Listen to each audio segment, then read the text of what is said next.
So, do we need to know? I don't think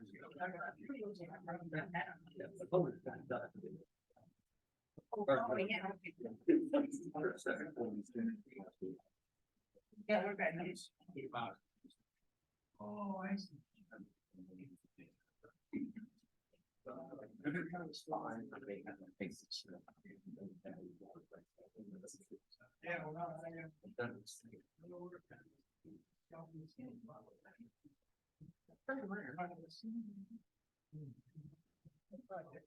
Yeah,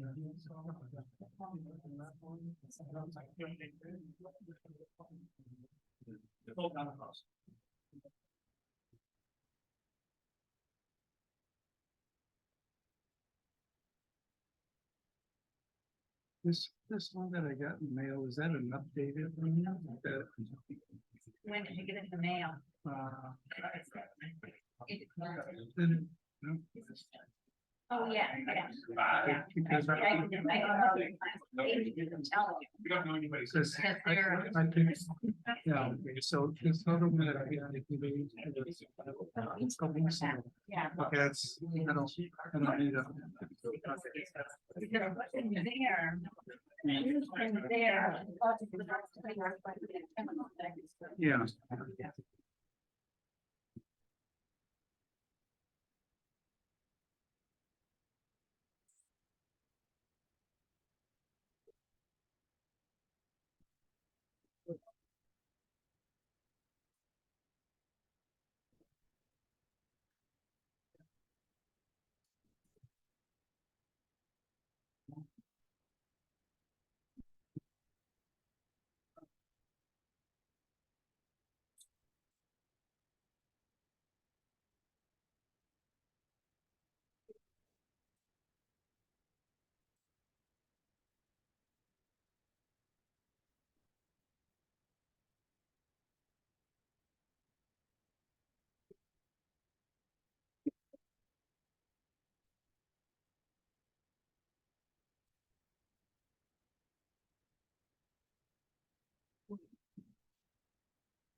Yes, he's not.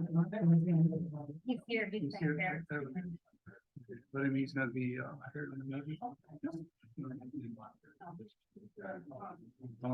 going to.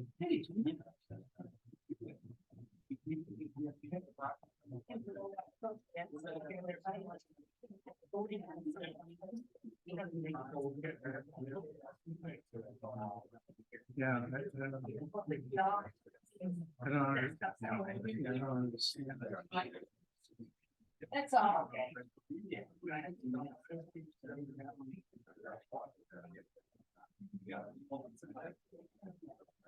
It looks like this might take a while. It might take a while, but the rest of it's gonna go as fast as you guys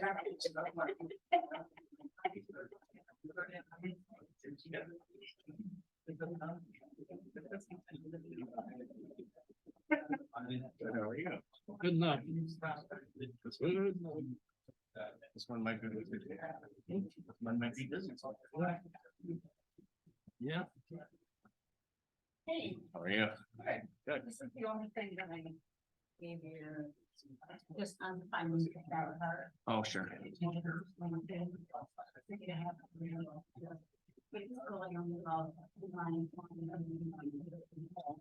Sure. When I bought my glasses, so like, you know, getting to that age. Right, yeah, it's getting to that point in my life. They were changing for a long time, but now they don't seem to change much anymore. They just advance. When I sit there and stand, when I would go. Yeah, you know. Yeah, signed it. Yeah. No, no, it gets to a point where you're like.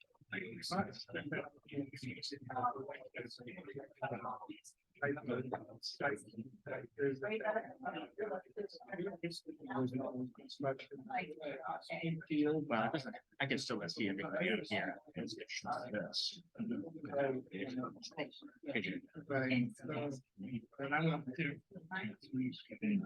Oh, yeah, there was lots of issues.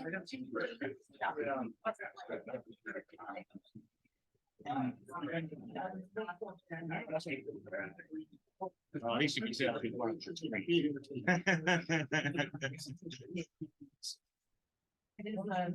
They made their own before. They had no.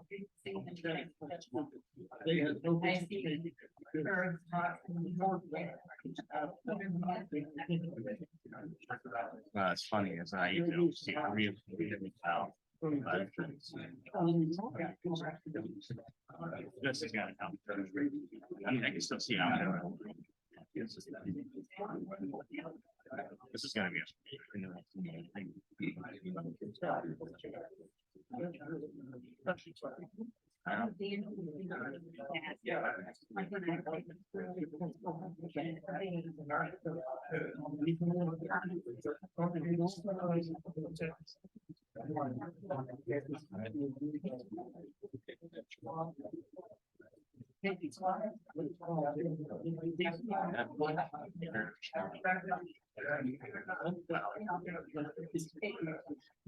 planning change. They want to bring more shit back. Kind of videos. They want to put some precursors. Thing that's not here.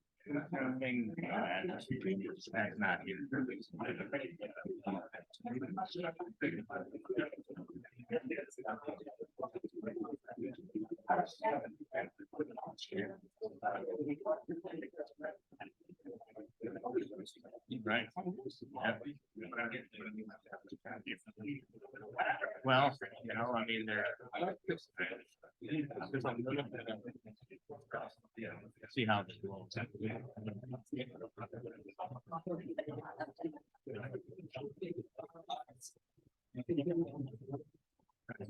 Facts, look at all the sides. Let me make that decision.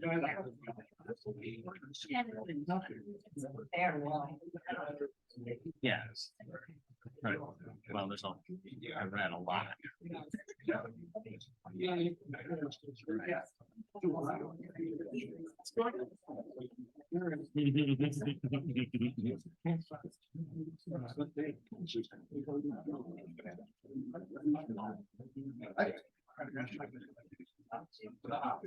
I'm saying 56.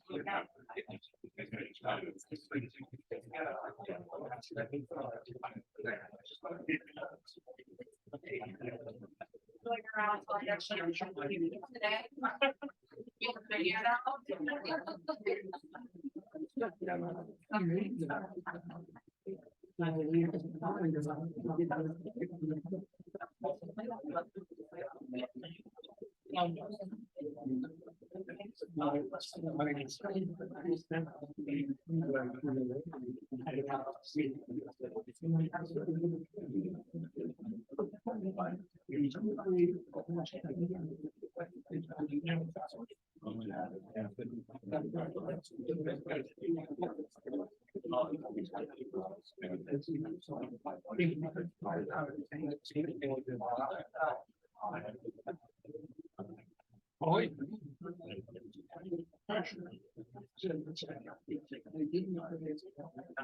You can't.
No.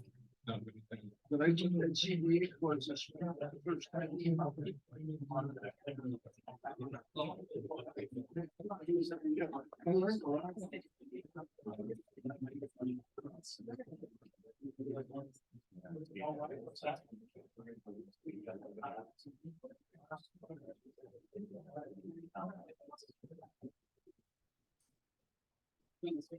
But they got more, no. I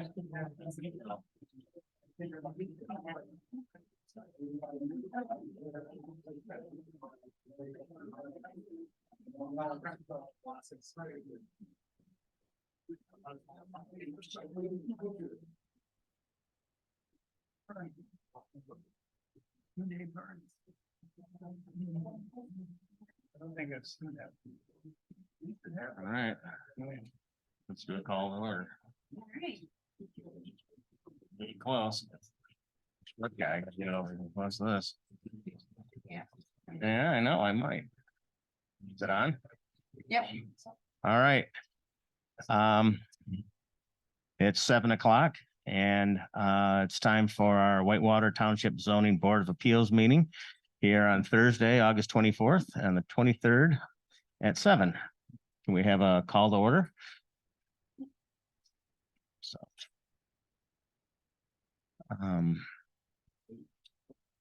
Let's do the Pledge of Allegiance.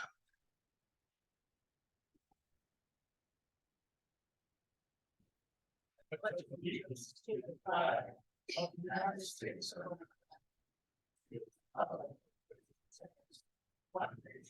under God, indivisible, with liberty and justice for all.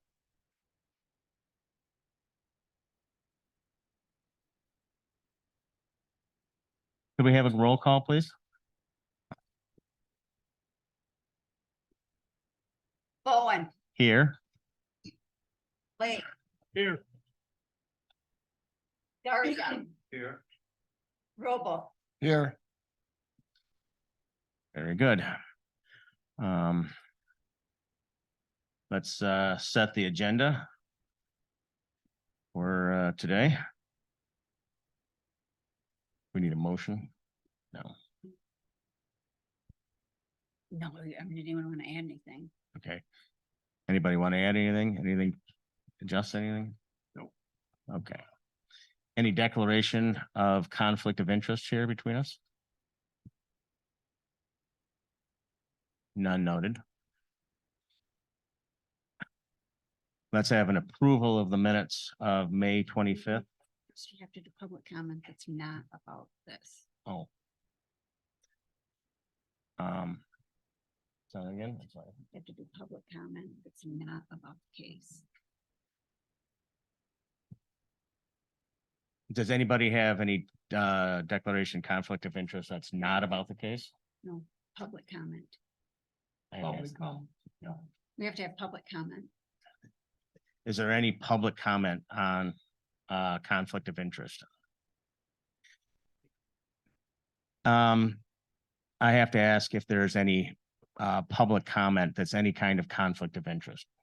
Public comment about anything that's not the case. Sure. Is that better? Can you hear me? Okay, sorry about that, guys. Public comment not related to the case. Is there any public comment not related to this case that anyone wants to make? Okay, very good. Sure. Could you state your name when you come up?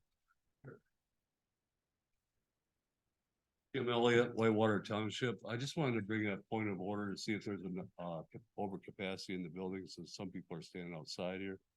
So I don't know how you control that, or, I counted 62 just a couple minutes ago and Okay. watched. And that was when there might be like 3 people in okay, after that. okay, so it's 65. Okay, thank you. Thank you. Anyone else? All right. Approval of the minutes of May 25th, 2023. Make a motion to approve the minutes. I'll, Second. you'll second that?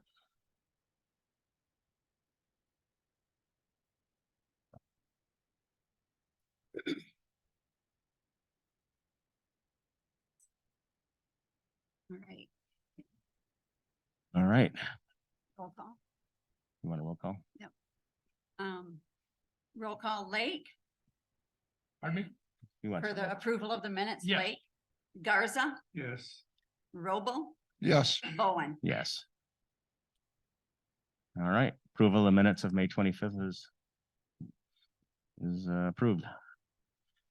All right, the next part of this is the scheduled public hearing for case ZBA 23 ZA. The applicant is the Bags Partners LLC, East Hampton Court, Northeast Grand Rapids, Michigan. The people are Mr. Solkema, Schaefer, and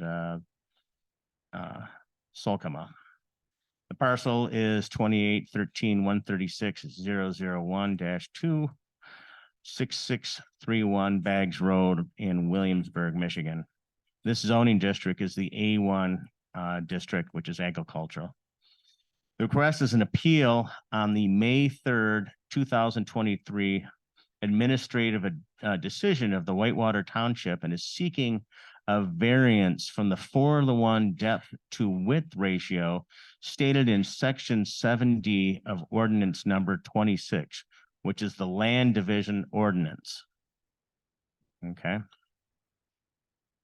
At that, at 7:07.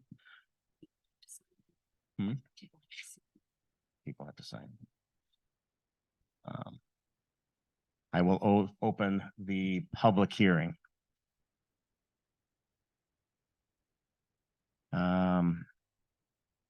Zoning administration presentation. Come on up. Thank you. Thank you. Good evening. Is the microphone on? Can you hear us? Okay, great. Yes. I just want to make a correction or a notation on the agenda. It states seeking a variance from the 4:1 depth to width ratio, but it also says appealing the administrative decision of the Whitewater Township Board. The decision or the referring of this case to the Zoning Board of Appeal was to only seek a variance from the 4:1 depth to width ratio as stated in General Ordinance number 26. And I believe I clarified that in my staff report as well. And I believe the attorney clarified it in his report to the Zoning Board of Appeals on this particular case. I don't want to take up much of your time, but I want to go over a couple housekeeping things. Traditionally, when you see me in front of you, you think of a dimensional variance being requested from the standards of the Whitewater Township zoning ordinance. And in that ordinance, you have a set of standards that has to be met.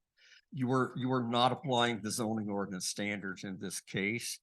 You have been referred a case by the Whitewater Township Board that's allowing the applicants to seek a variance from General Ordinance number 26, the Land Division Ordinance. And in that Land Division Ordinance are their own standards. You also see a direct copy and paste of that section of the ordinance right in my report there. And I just want to make sure the Zoning Board of Appeals understands that. That abbreviates my case because typically I'm up here explaining to you how I worked with an applicant. We came to a process during the application process where I either had to deny an application or we came to a mutual understanding that there was no way that they either desired or were able to meet the standards in the zoning ordinance. In this case, I approved a land division. Long story short, the Township Board referred this case to you. You have much of the background information in my staff report. You have it from the appellants. You have it from the Township Attorney. So I'm not going to bother reiterating that and going through it. I do want to make it known that there's a lot of complicated material in this that you need to look at. There are a lot of facts being presented to you. You even have information presented by the appellate's attorney and the Whitewater Township attorney. The Whitewater Township attorney does not wish to address the ZBA at this time after me, but he wants you to know that he is here in case you have any specific questions in his report that you may not understand. I also want to make it known that we do have the appellants here who are represented by counsel. We have business partners and family members that desire to speak. And I know historically it's always been given a great deal of latitude to appellants to allow them to speak and state the case before the Zoning Board of Appeals. And again, I'll be here throughout the process too, in case you have any questions directly related from my staff report to you. I want to make one more note that I think is important to understand, and I put it in my staff report, that the ZBA bylaws does not demand, does not ask, but it allows the zoning administrator to make recommendations. Typically I do that, but in this case, I did not think it was appropriate because nobody was appealing anything that I did, nothing that I need to substantiate. Again, I hope that you'll take all of the information presented to you by myself, the township attorney, and the appellants. Look at the facts, look at the standards of review, and make a decision that supports, just like what's the word on all the standards? It's doing justice to everyone involved there. So again, I'll be here if there's any questions with me. The Whitewater Township Attorney, Chris Patterson, is here. And now I'd ask if the chair could please allow the appellants to make their case. Thank you. Appreciate it. Thank you. All right. At that, we have the petitioner presentation. Could you state your name? And Yes, everything? Ryan Sheffer with Bags LLC. Thank you very much. Okay. Putting this together tonight, we certainly appreciate your authority and again, your time. We respect your authority. We certainly understand how important local ordinances are. After all, it does drive the direction of the community, and we want to be a positive impact on the community. That's always been our goal. Quite frankly, I'm shocked that we're here tonight.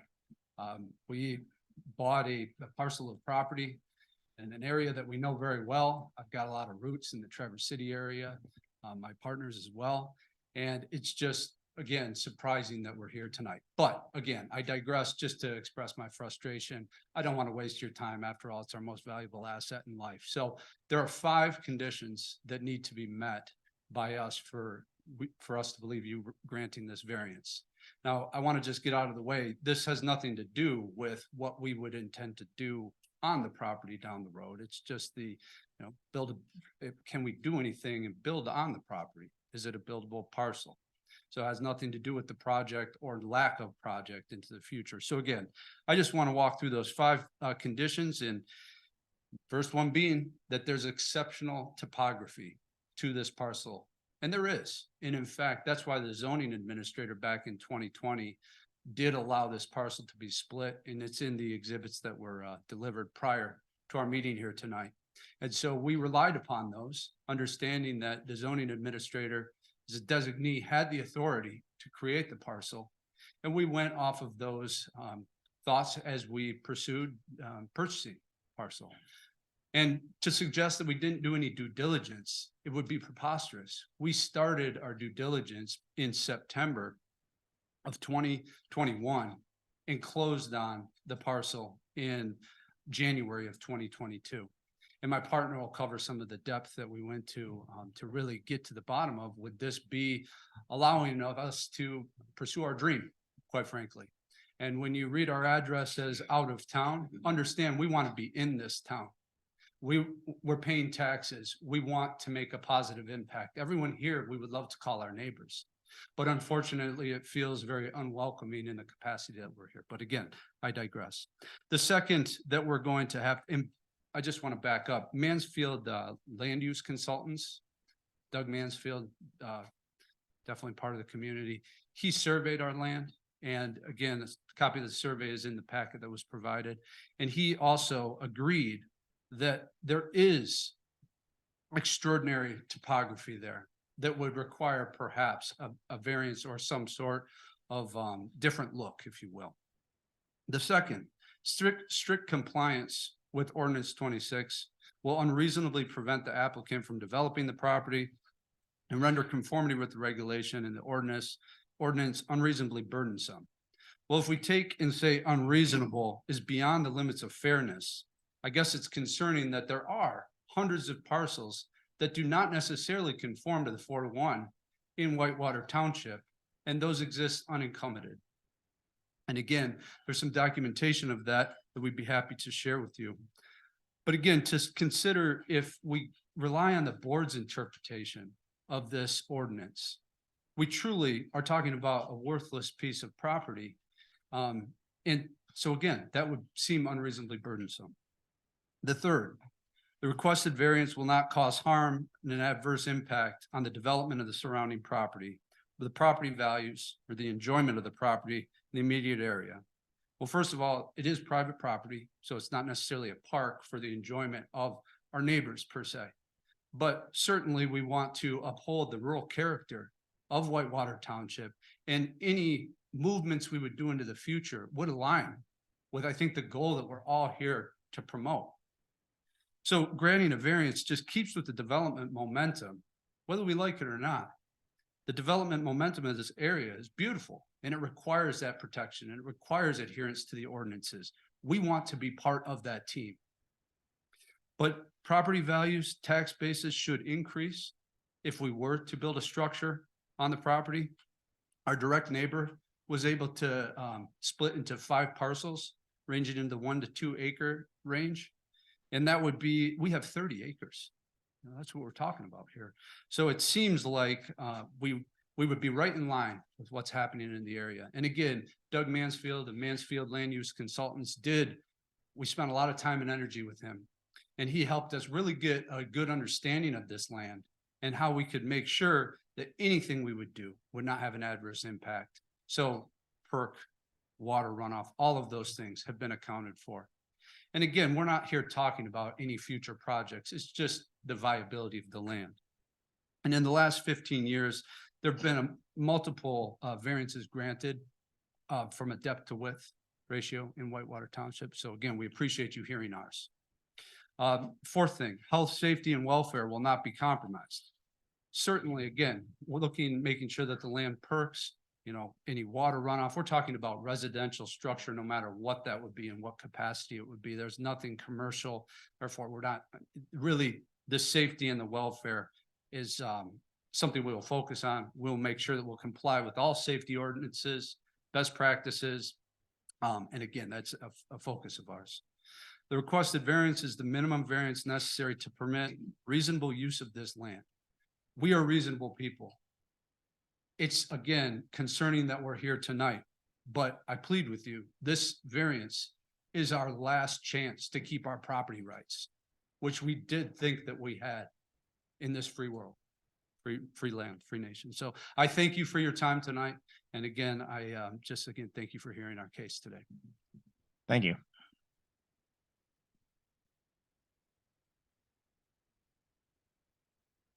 Derek Van Solkema, Bags Partners LLC. I too want to thank all of you for coming out tonight and hearing our variance request.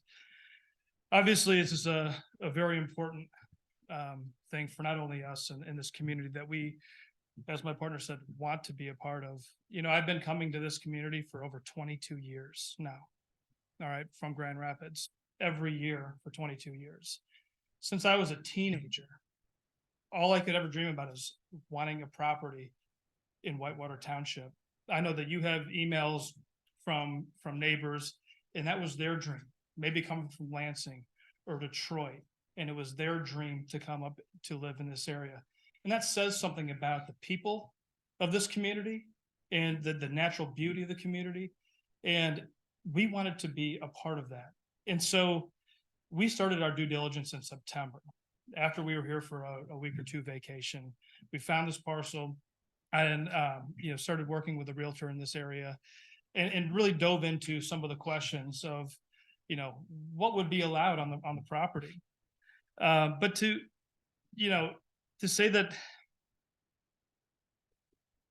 we didn't do our due diligence is just crazy. And that's what we've heard in Whitewater board, meetings over the last 20 months. We've faced a 5-month moratorium strictly to deny our application to move forward. We've been through a lot in the last 20 months. It's been taxing on my family. I've got 3 kids under 4. It's been very taxing on them. Been taxing on myself and my wife, and I've got extended family here tonight. We want to be a part of this community. And so we buy this property in 2022, and I'm overjoyed. My dream has become a reality. And the ensuing 20 months has been an absolute nightmare with what we've been faced with, with, in my opinion, a rogue board that worked hand in hand with a few of our neighbors to deem our property unbuildable. Now, it's interesting. The land was split. It was approved by the township.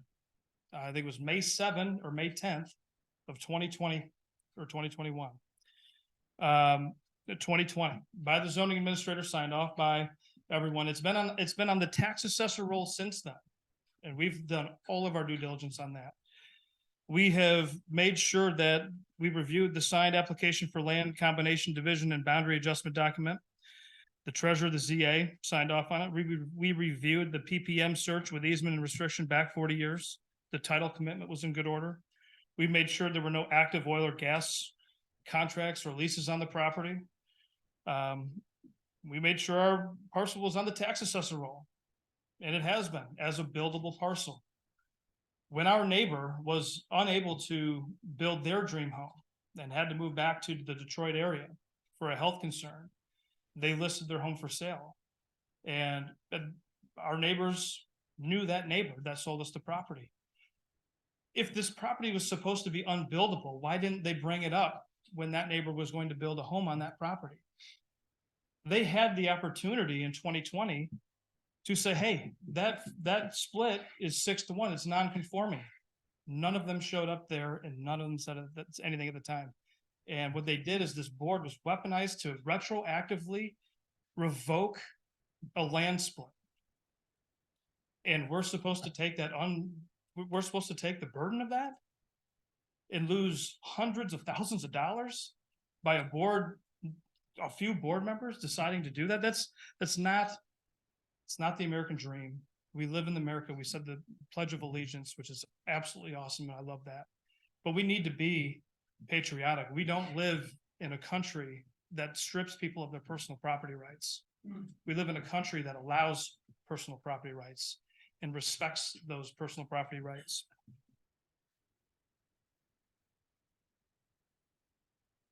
The land division back in 2020 was also approved by the Grand Traverse County Road Commission. Based on those facts alone, we didn't think we needed a variance to begin with because everything was already done. There was no complaints years ago, almost 3 years ago.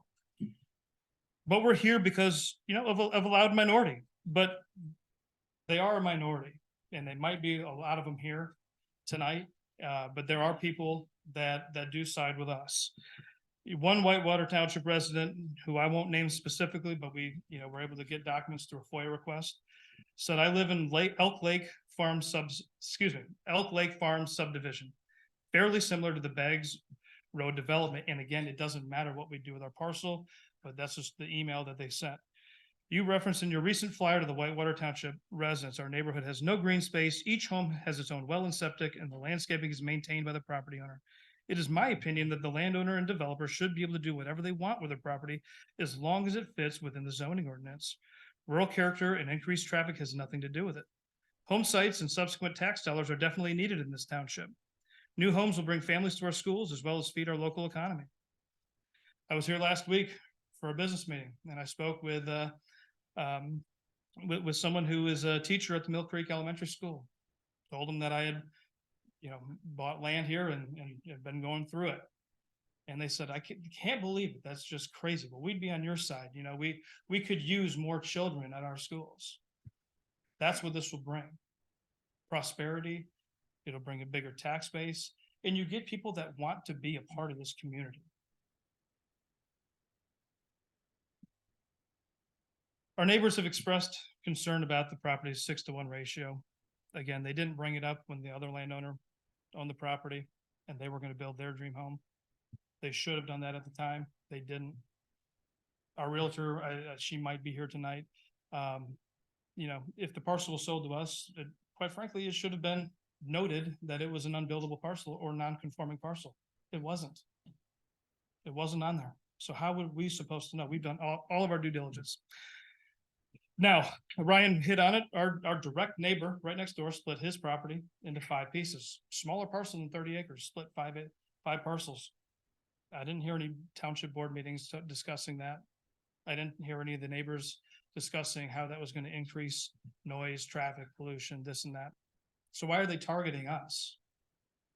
That's not right. We know that we have neighbors that are trespassing on our property, on social media posts. They're blatantly saying they don't have respect for us or our property rights.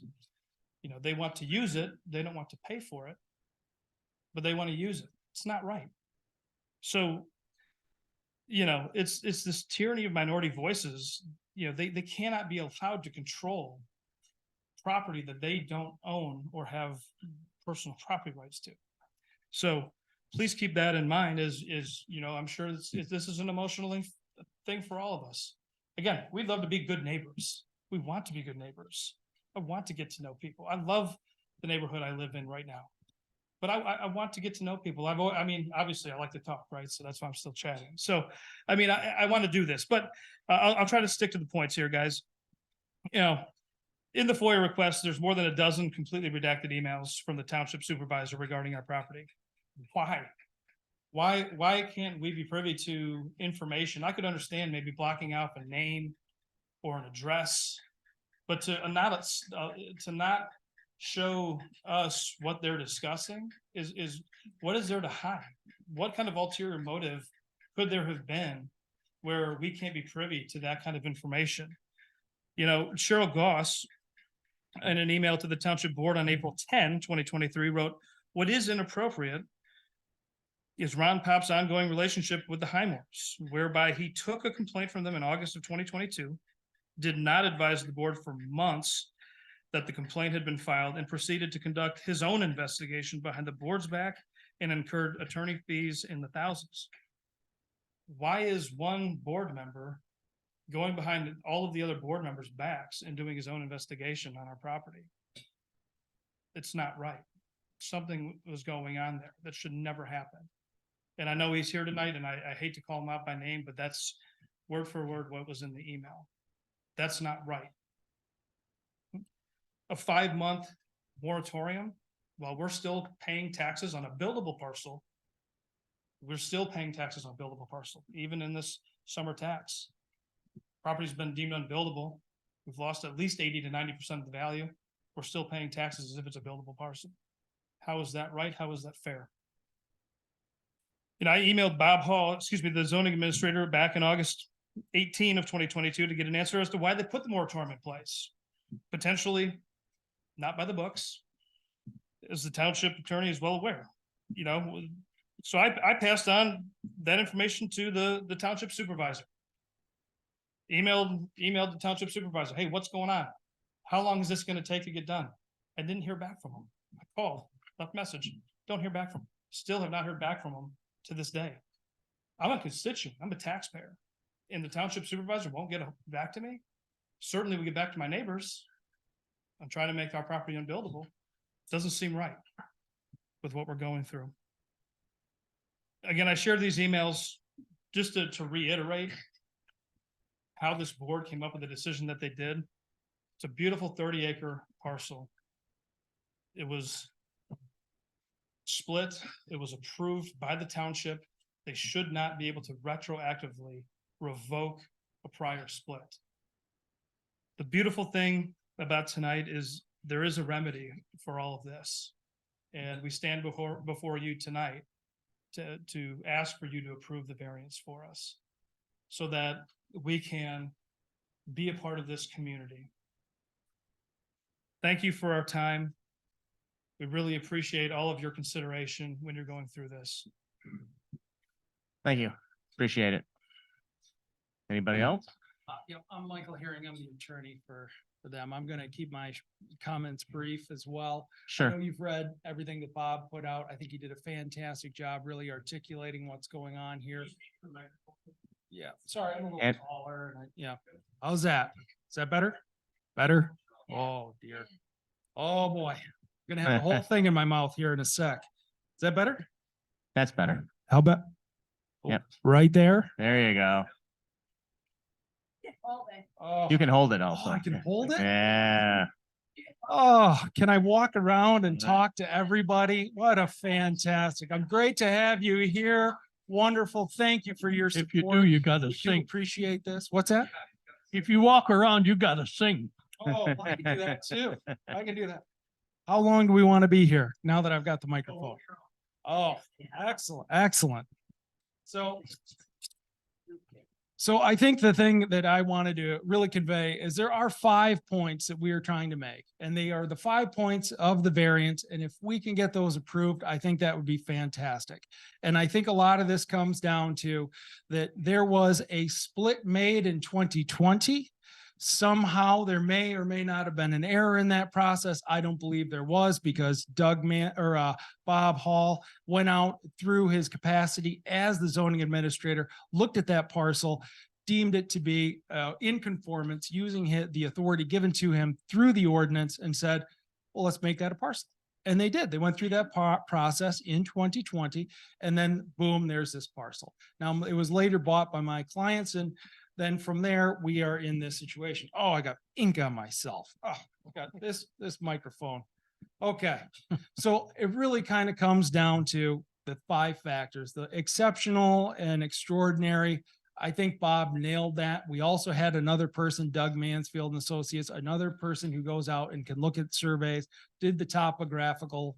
It's ready for an easement. It would be perfect. The next thing would be the strict compliance to the regulation. I think when it comes down to it, an unreasonable burden on a parcel would be to deem it unbuildable.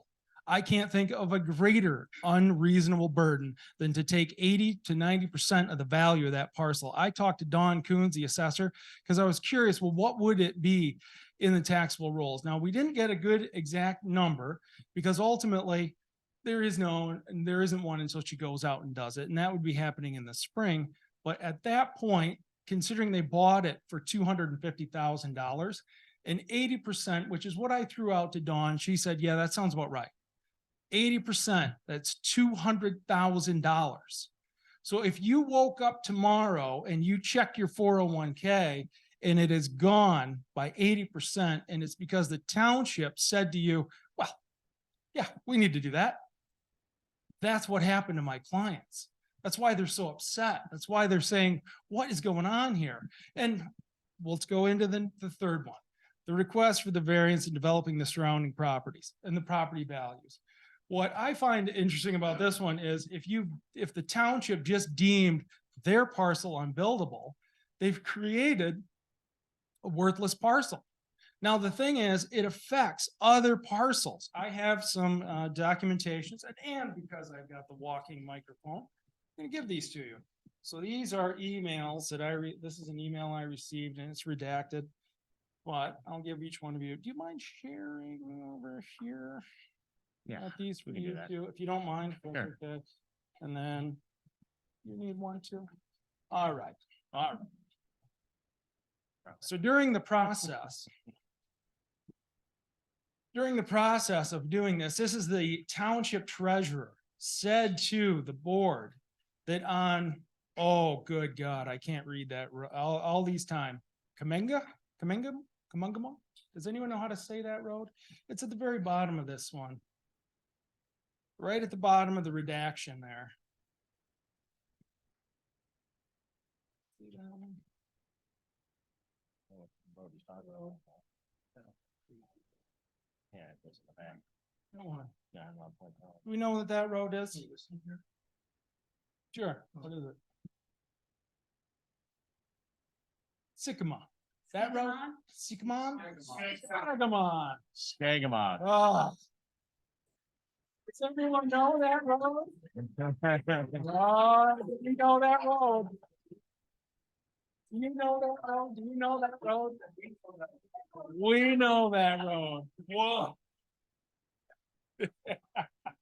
Well, now that I have your attention, on this document, it says over 100 splits are nowhere near 4-1. 100 people. This could happen to them. 100 of you could wake up tomorrow. No. Your parcel is unbuildable. What happens if you had a road or a house on there? It's right there. Further on, the ZBA has granted these before. And the nice thing that I love about this document is right at the bottom. It says, I agree with Matthew Cutchell. So the zoning administrator said she agrees with the township attorney. And if you turn the page, it says, but for this case, the right option is to uphold the decision made by our township administrator and Dawn, the township assessor. So essentially, there's been a decision that they've been talking about. This board has taken this decision and they went against advice of counsel. It's right there. She agreed with him, Matthew Cutchell. So when you're doing this, when you're actually making this decision, I am a little worried that, are you going to overturn the board and go through that process? But I think you can feel really good because not only did the board act on its own, this was done in 2020. They revoked the old appeal or the old approval. It's okay. We are now in 2023. It's already been done. The parcel's been split. All we're trying to do is make it buildable by following those 5 things. So let's get back to the third one. The fourth one, the health and safety and welfare is not compromised. Of course, everything will be done and built. It is just a vacant parcel. And the final thing is the requested variance is the minimum. This is absolutely the minimum. We're going from 0. Right now, they are at 0. And all we're asking is to bring that parcel back up to normal compliance. So I thank you for your time. It is late. Good thing this isn't next week or 2 weeks from now when the Lions play the Chiefs. I wouldn't be here. But thank you all. I appreciate it. Thank you very much. Okay. Anybody else from the petitioner? Okay, very good. Report on the site visit. I went there. It's a big field. I went over there. The only thing I see was.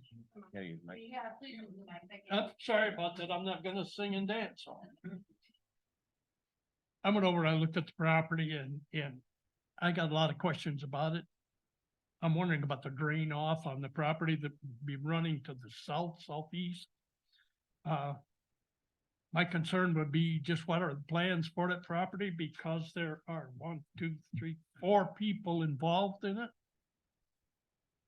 If there's 4 people involved in it, do you want to build more than just your home? Or is there something else that might cause parking lots, driveways, and that type of thing? So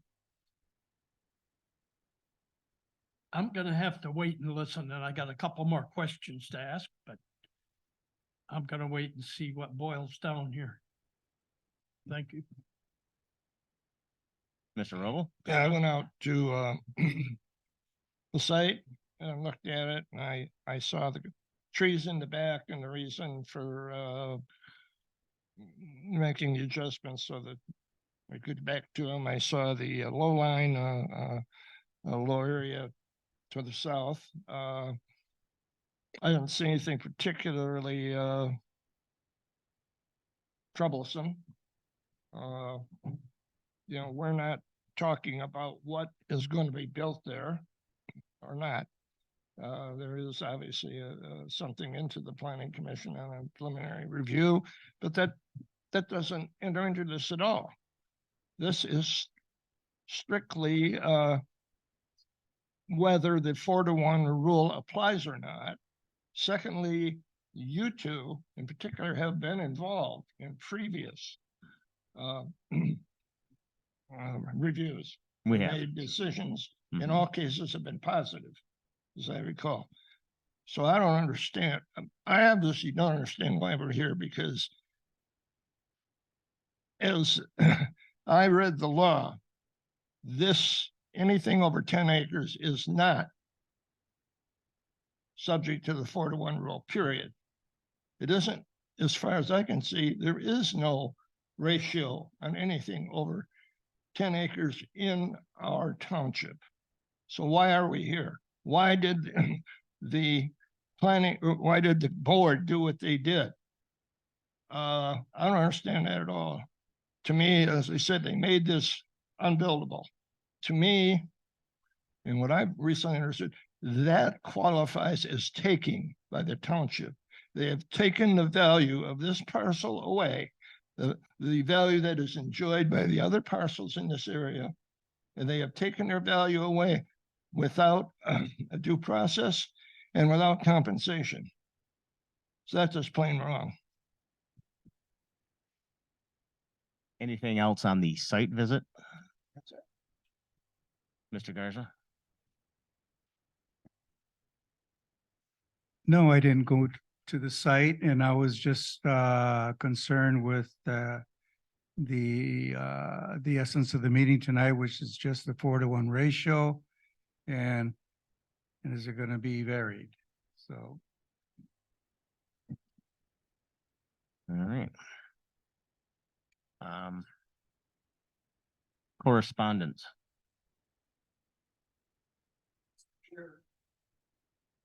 Sir, Bob? In response to the public hearing notice, I received one written correspondence via mail, received numerous emails that you would have seen on your desk stapled when you came in this evening. Right. I don't know if you want to take the time during this meeting. I think it would be beneficial if, let's see, break's the wrong word because we're in a public meeting, but to at least view those. It was impractical because these correspondences don't come in until after the notice goes out. But I wanted to make sure that the zoning board of appeals got them in their hands. And I want to thank a couple of the board members who some of those correspondences went to the board members. The board members recognized that they were most likely in response for this public hearing, and they immediately forwarded them to me. So that's everything I had as of 5:45 this evening. Thank you.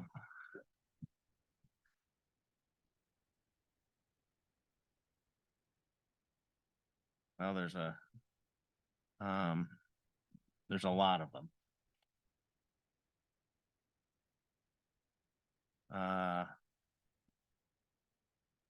Normally I would go through these things and read them if I had just a couple, but I think there's a lot of them here.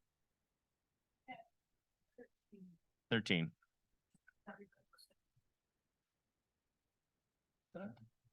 No, I have not had an opportunity to read them because they were here when I came in.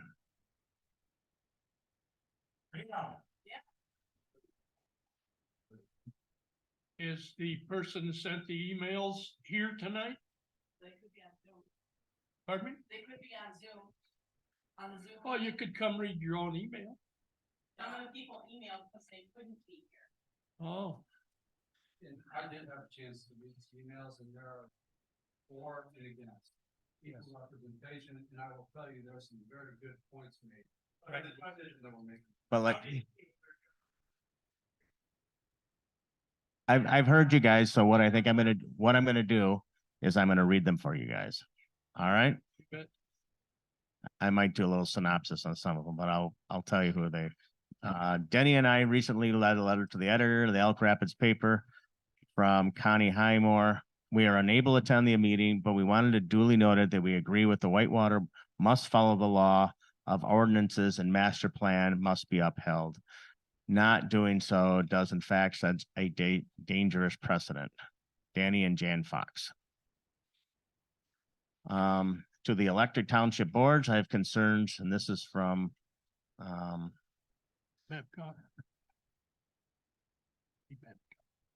yeah, oh, okay, yep, from Bonnie Babcock.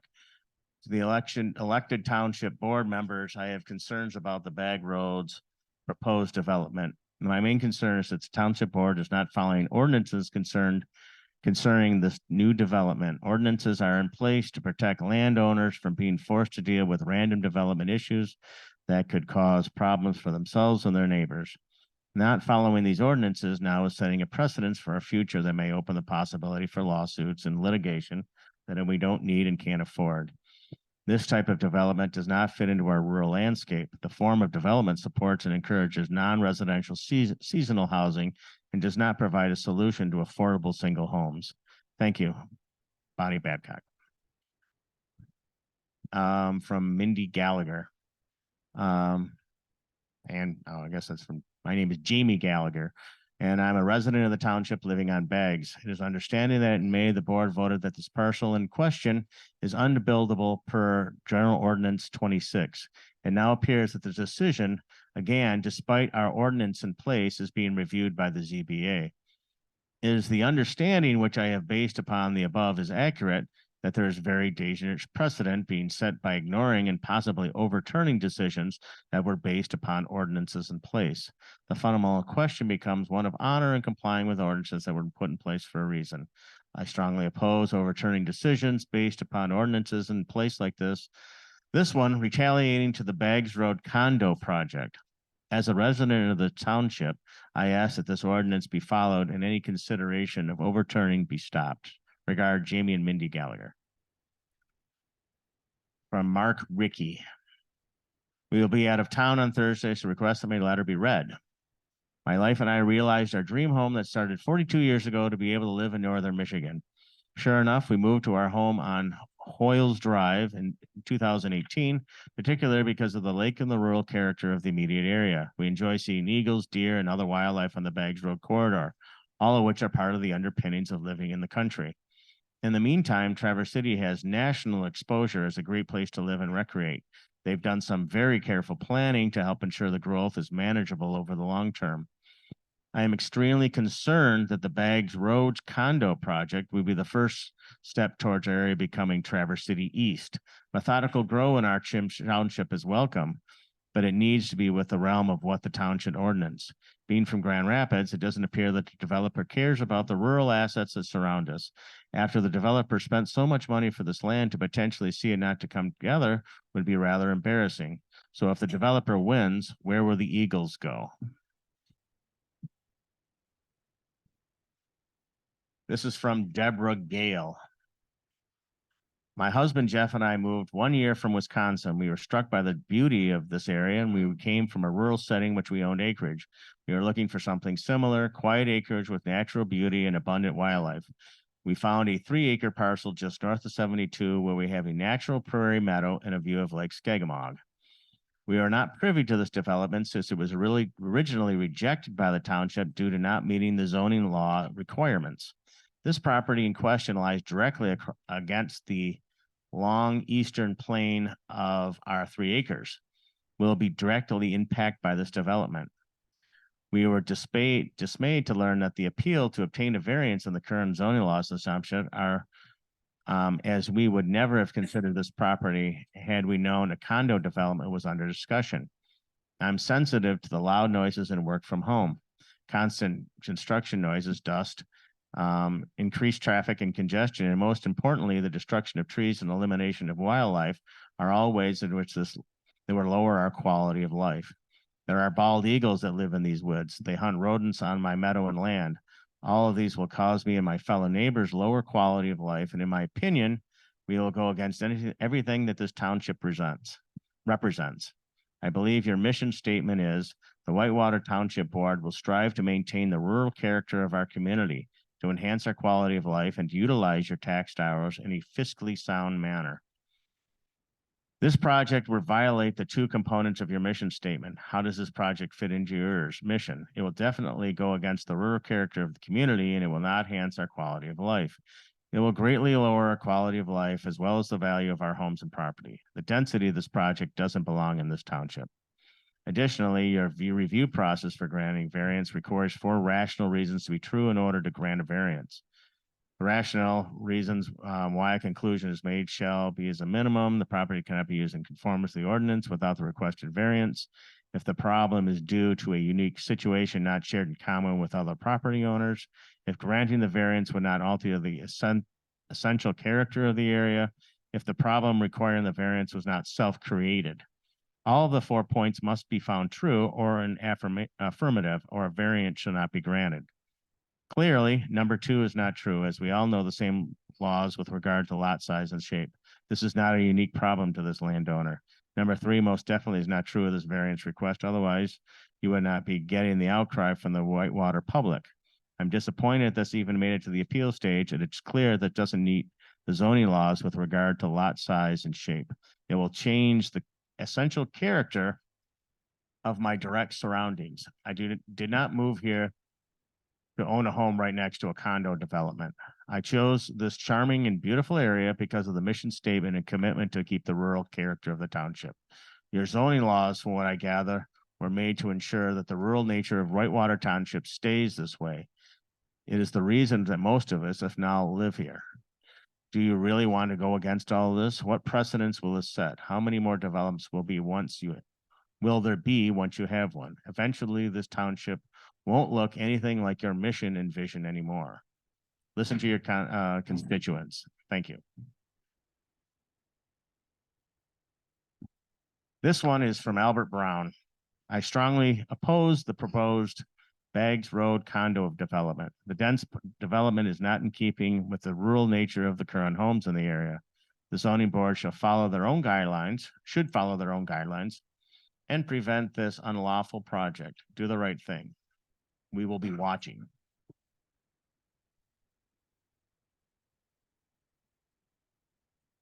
This is from John and Sherry Butcher. I want to give my thoughts on the ZBA meeting for the 24th of 2023 regarding the variance for the Baggs Road condos. I'm a resident of Clearwater Township living on Hoyles Drive. Here's an example of the consequences of construction that is out of our established standards. A single homeowner on Hoyles Drive was allowed to build closer to the lot line than normal. He was allowed to put a permanent raised flower bed in the road right of way. His neighbor was close to that line too, due to replacing an old cottage built before the 10-foot setback rules were in place. These small things led to the blockage of a drain culvert and elimination of a creek between the two properties that drained water from the Hoyles Drive ditch and culvert system. The country culvert under Hoyles Drive that drained into the former small creek between the two homes is plugged with cement on one, and Kentucky bluegrass is covering the other end. Plugged by whom?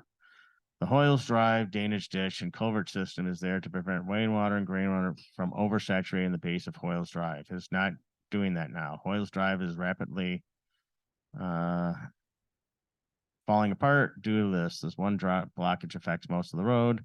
Deteriorating road affects all its residents. No amount of complaining to John Rogers, road commissioner, can get anyone to restore the drainage system. His fears that a lawsuit for the guilty homeowner, where the drainage is restored, flooding homeowners' property base. This variance has been undermining and destroying Hoyles Drive for many years. And flooding to a few basements too. Go take a drive or walk down Hoyles Drive and see what I'm talking about. Simply following the regulations on the books would avoid all this destruction. It seems to me that changes will not be undone. The rules and regulations are there for a reason. The regulations are for the benefit of all township residents, not just the adjacent neighbors and a variance. Think very hard about what you do about it before you grant variances for one person or developer. Once a variance is granted, it should set a precedence for more of the same variance or similar variances. How many lawsuits do you want to spawn? All right. Breath in here. Yeah. All right. This is from, it's like from Abraham Lincoln. All right. To Whitewater Township, as a fellow commissioner appeals member, I try to keep up with the happenings going on around me. I read your packet online and had to scratch my head and wonder. We're trained from the beginning to read your ordinance language as is written, for better or worse, and not as we wish it were. Ordinances have severity clauses for a reason, and reading the plain language of your land development ordinance in section 7D, it seems to give whoever the ability to give an exception to your 4-in-1 requirements. The language certainly says or. My head scratch comes when I try to figure out how your township board determined to override a decision of the zoning officers years after approval. Why is a citizen complaint about a land division even considered so late in the game? Although the ordinance is written in a very awkward and unorganized manner, if I were in his shoes, I probably would have made the same decision. I didn't see it mentioned, but under state law, land that is larger than 10 acres is not required to comply with the width to depth unless your ordinance says it has to. I did not see that anywhere. I do not envy you as trying to figure out why a variance is deserved, even after it was proved 3 years ago, or even required in this case. More ridiculous is that you are being asked to go against a township board that decided to take away property rights. If you approve the variance, does this restore the property rights to the landowner? There you go. Says it's from Jonathan now.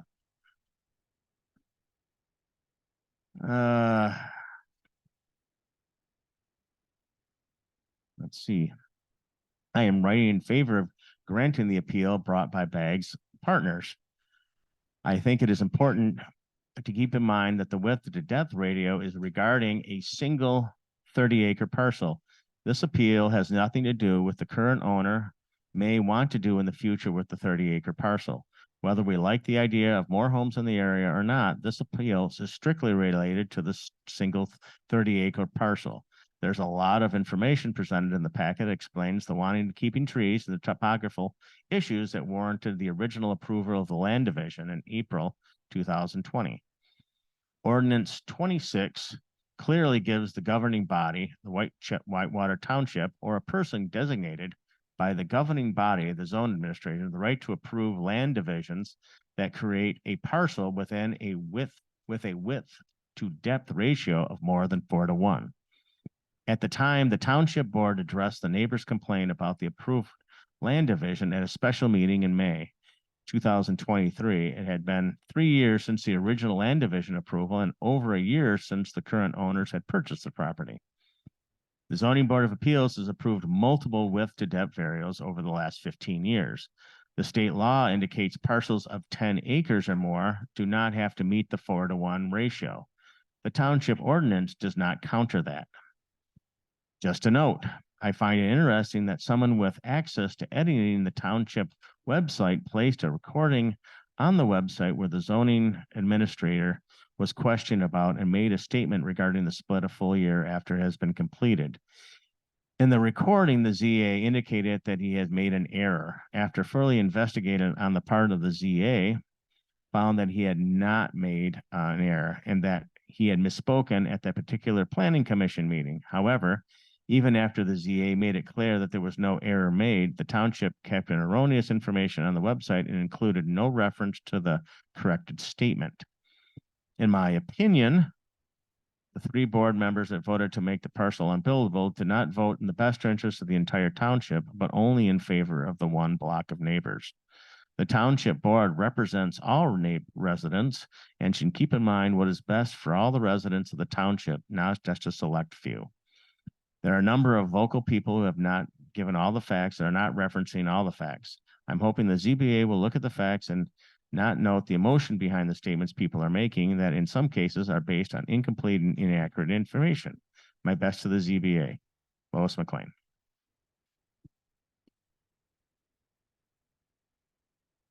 Okay. Dear Zoning Board of Appeal, I am opposed to a variance from the Whitewater Township Land Division Ordinance, specifically number 26 and specifically section,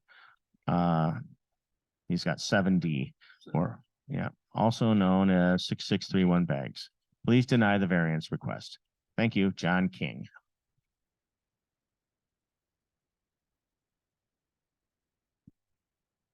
I am the owner of the property located in Whitewater Township, specifically 6537 and 6715 Skegmunk Point Road.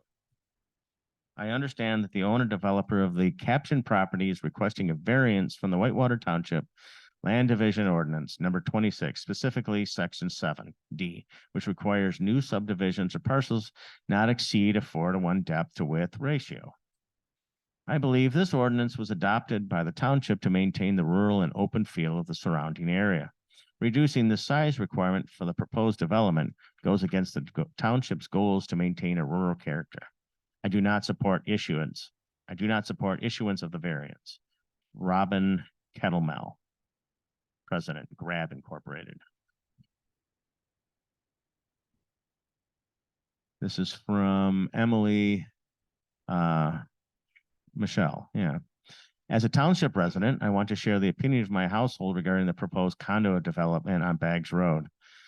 I request that the township does not grant the variance, the ratio variance requested for these units, which already has rather loose ordinances in place, which do not do a sufficient job in protecting the town's rural character, which is supposed to be part of the township's mission statement. Lot sizes and shapes are a huge component to protecting this character, because it determines how close houses can be together. High density houses is the very antithesis of rural living, and hope that the township will stand firm against the urban sprawl ruining the beauty of Whitewater. High density homes also affect travel conditions negatively. 72 has become scary to turn on and off due to increased traffic, with most roads only having stop sign access to the highway. Increased traffic flow to and from these roads is something the township needs to be carefully plan and consider. A prime example is our neighbors in Acme Township, who did nothing to account for the change in traffic flow for the equestrian festival and has resulted in far too many accidents at the intersection of Bates and 72. It is for this reason I am firmly against any form of higher density housing being brought to this township, and specifically against this variance request. I hope this feedback will be considered to all those necessary, and that you continue to fight to protect the rural character that make Whitewater so special to us all. Please know that many neighbors I speak with share the same sentiment, and we hope that you keep these concerns in mind for this and all future decisions. And that was Emily Bruce. All right. I received this letter from Whitewater Township because my property is located within 300 feet of the proposed 22 site condominium project they want to build on Baggs Road, north of 72. I've been going door to door to our neighbors, sharing the letter and information to inform them of the upcoming meeting on August 24th. My goal is to reach all the property owners outside of that 300-foot range before the meeting. I figured the quickest way is to post it on social media. This ridiculous project will also affect you in your daily lives, if approved, and you should be allowed to voice your opinions. I'm asking for your help to stop this project for once for all. There are numerous reasons why this project must be stopped, but here are a few that I'm passionate about. If you look at Whitewater Township, their mission statement is the first you will see. It reads, the Whitewater Township Board will strive to maintain the rural character of our community, to enhance our quality of life, and to utilize your tax dollars in a fiscally sound manner. I don't see how you can use rural and condominiums in the same sentence without maintaining the rural character of our community. This project will not enhance our quality of life, nor is it fiscally sound. We need to make sure the members of the board hear that we are strictly opposed to this, to them going against their own mission statement. Light pollution from 22 condos in a 30-acre acreage. Currently, we're blessed to be able to see the awesome Milky Way from our porches. This is one of the many draws we had of this beautiful area. I don't see how many homes in this small area will just, I don't see how that many homes in a small area won't disturb that amazing view. Increased traffic on 72. 22 additional condos in this area could bring up to 50, 60 additional drivers to our daily commutes. I know we all risk our lives pulling in and out of 72. The near miss we experienced was at my daughter's 643 bus stop on 72. She was almost to the nose of my Jeep when a car passed the bus at a high rate of speed on the right shoulder between the bus and my Jeep. Not to mention the countless vehicles that just blew past the stop bus with lights flashing. I'm sure you've had similar near misses and hopefully not worse. I was expecting to have a deal with the additional I wasn't expecting to have to deal with the additional rushed commuters and the 22 condos could possibly bring. The woods in question is filled with rolling hills and deep valleys. Trees and vegetation are abundant throughout. Let's say the project goes forward. Those wedges are leveled and the whole topography change. Where will the water runoff go? What will this affect Lake Skagamog in any way? I can only imagine that it would. This is essentially destruction of a natural habitat for a host of different wildlife. Where we are, well, where all the animals that use these woods as protection, food source are, we have seen countless deer, rabbits, turkey, coyotes, bear, tons of different species of birds, hawks, and most importantly, eagles. We have seen them flying overhead since we moved here. 3 winters ago, my husband was hiking in the woods and was dive bombed by the eagle 3 times. He looked up and saw a nest in the tree and quickly left the area. We recently looked for the nest, but the leaves are thick and we can't see exactly where it is. I'm hoping someone with a drone could help. However, I haven't found anyone yet, and I'm open to suggestions. I could go on and on about reasons I feel this ridiculous project should be stopped, but I know that you also have reasons and I want to hear them. Please come to the meeting on August 24th to voice your opinions about this project. Let's see. You can't make it, send a letter to the township with your concerns, accept letters up to the time of the meeting. This is our backyard and we should collectively let the board know that we are not okay with the urbanization of our rural community.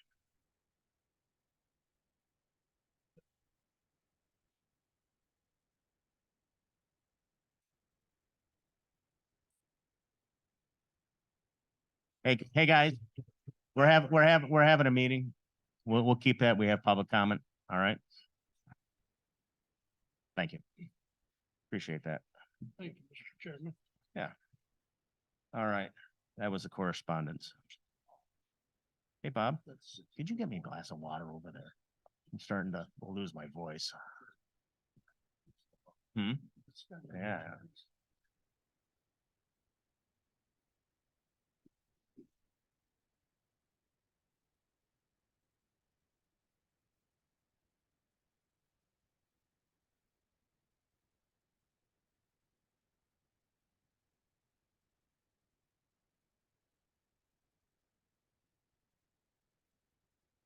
Okay, everybody. Okay. Thanks, Bob. Yes, it was. That's better. I want to make a comment that everybody that's here there's a place for you guys to sign in over on the table. If you have the opportunity, please do so. The next part about this public speaking is in favor of the appeal. And, anybody that would like to speak in favor of that can come up to the podium and state their name and state why they would like to speak in favor of that appeal. So it is open.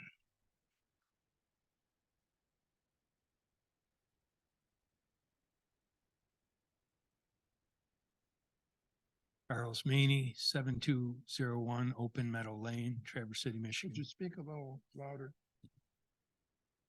Put it on your lip. Charles Meany, 7201 Open Meadow Lane, Traverse City, Michigan. Thank you. In regards to mission statements that are in the master plan that says that the zoning board and the township boards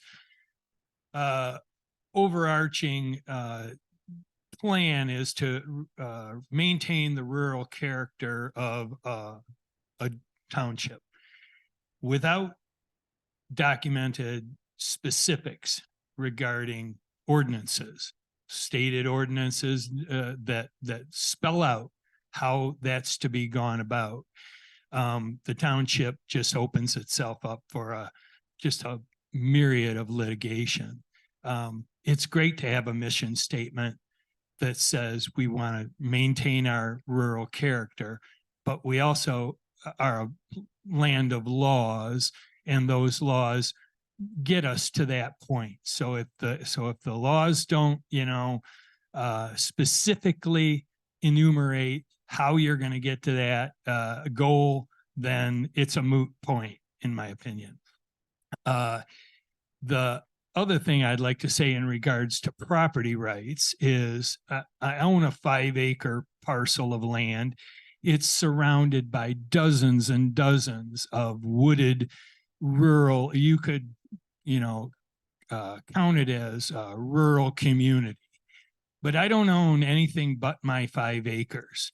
And when a parcel came up for sale recently next to me of 23 acres, either if I didn't want it built on, I should have bought it.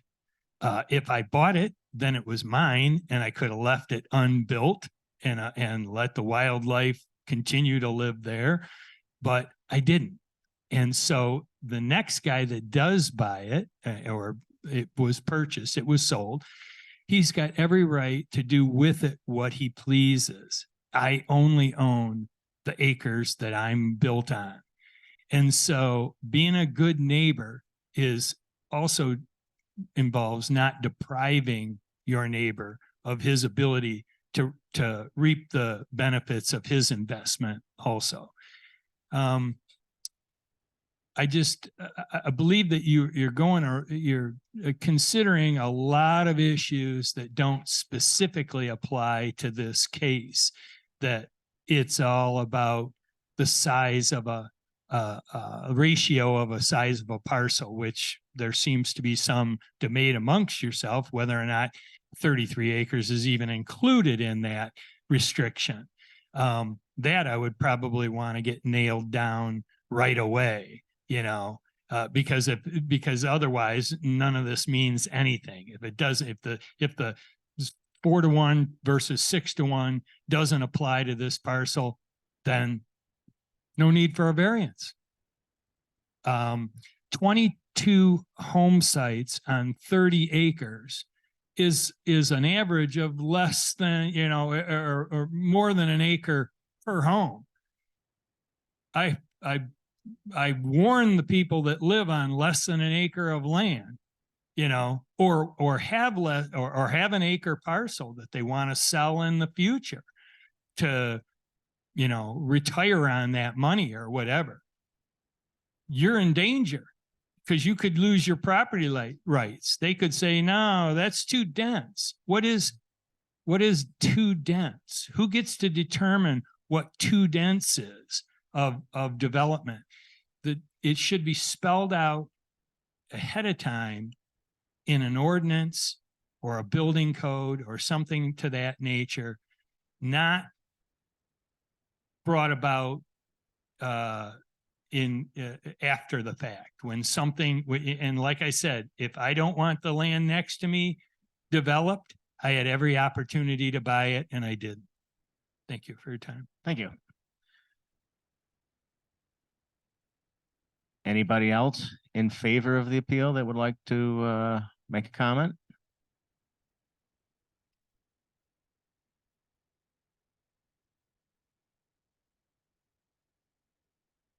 Most of you know me. My name's Ted Hooper, 6575 Cook Road. Been in the township for 40 some years. Been a resident of Grand Traverse County my whole life. So was my wife. Past zoning administrator, been on the planning commission a number of years. Been on the ZBA for a number of years. The reason that I'm here is that I think that our zoning administrator, who I have the utmost respect for, and I think he's been one of the best zoning administrators this township has ever had by far. And I think Bob made the right decision according to what's in our zoning. Now, I'll be the first one to admit that our zoning can be a little bit conflicting sometimes and not necessarily easy for anybody to read. I always wanted to, as a planning commission member, to have anybody off the street come in and understand zoning without having it explained by somebody else, because somebody else gets to put their own little twist on things, which is exactly what happened here. Somebody else got to put their little twist on things, and here we stand today. This should never, they shouldn't have even had to come to the ZBA, because Bob did the correct thing by doing what he did with this parcel. Now, you can say all you want to about the rural character, and I don't want anybody up here. Well, you know what? 73 years ago, when I was born, I wish they would have put a gate, and none of you people could have showed up unless you were born here, but that's not what the reality of it is. And this appears to me to be almost not in my backyard. You're not doing that in my backyard, except there are property rights. And these property rights, I believe these gentlemen are trying to do. Mansfield is a very, very good company that does subdivisions. I worked for an architecture firm. We developed property. Mansfield did some of our developments, and they always did a good job. They do their due diligence. They look at the zoning before that's how they come up with what they do, by looking at our zoning. So not only did Bob look at it, Mansfield looked at it. So that's really what I want to say. And I'm really here to defend Bob, because I know a lot of people think that he did the wrong thing, but he didn't. He did exactly what our zoning says it can do. And that's take a lot that doesn't conform and doesn't create a taking and make it into something that's buildable and whatnot. So thank you for your time. Are you doing just 3 minutes for people like we normally do? Well, I we think might in have to. tonight's crowd, that might be something you might want to do. Yeah.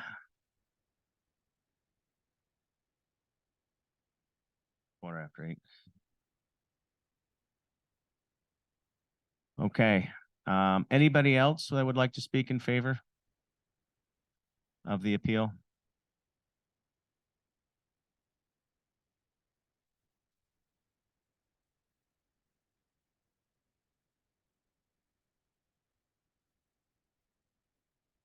Thank you.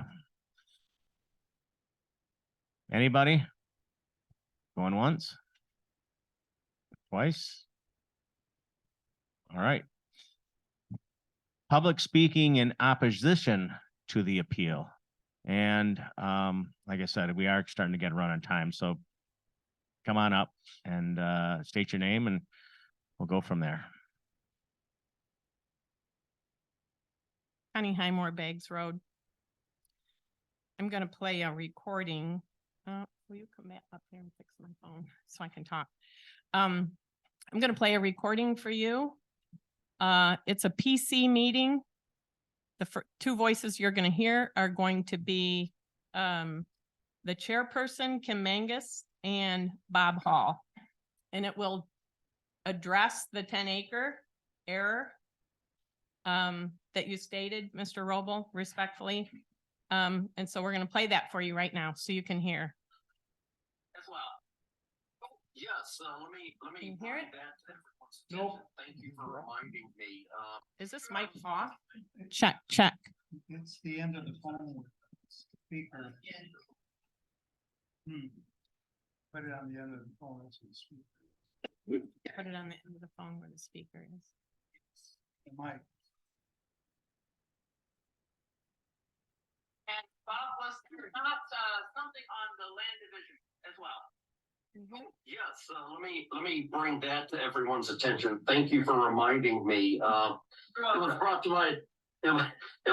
to my attention. I sometimes overlook this because you get state laws that say one thing and you get local regulations that say another thing. And all of you are probably more familiar with the parent parcel that that property came from than I am, being part of Morrison's Orchards, if I'm not mistaken.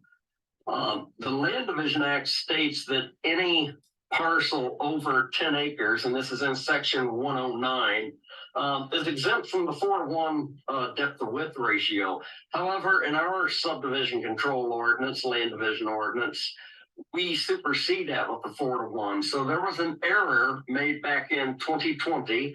And if anyone wants to point any fingers, they can point to the camera in the back of the room, because that's where I am, made the decision. And it exceeds the 4:1 depth of width ratio.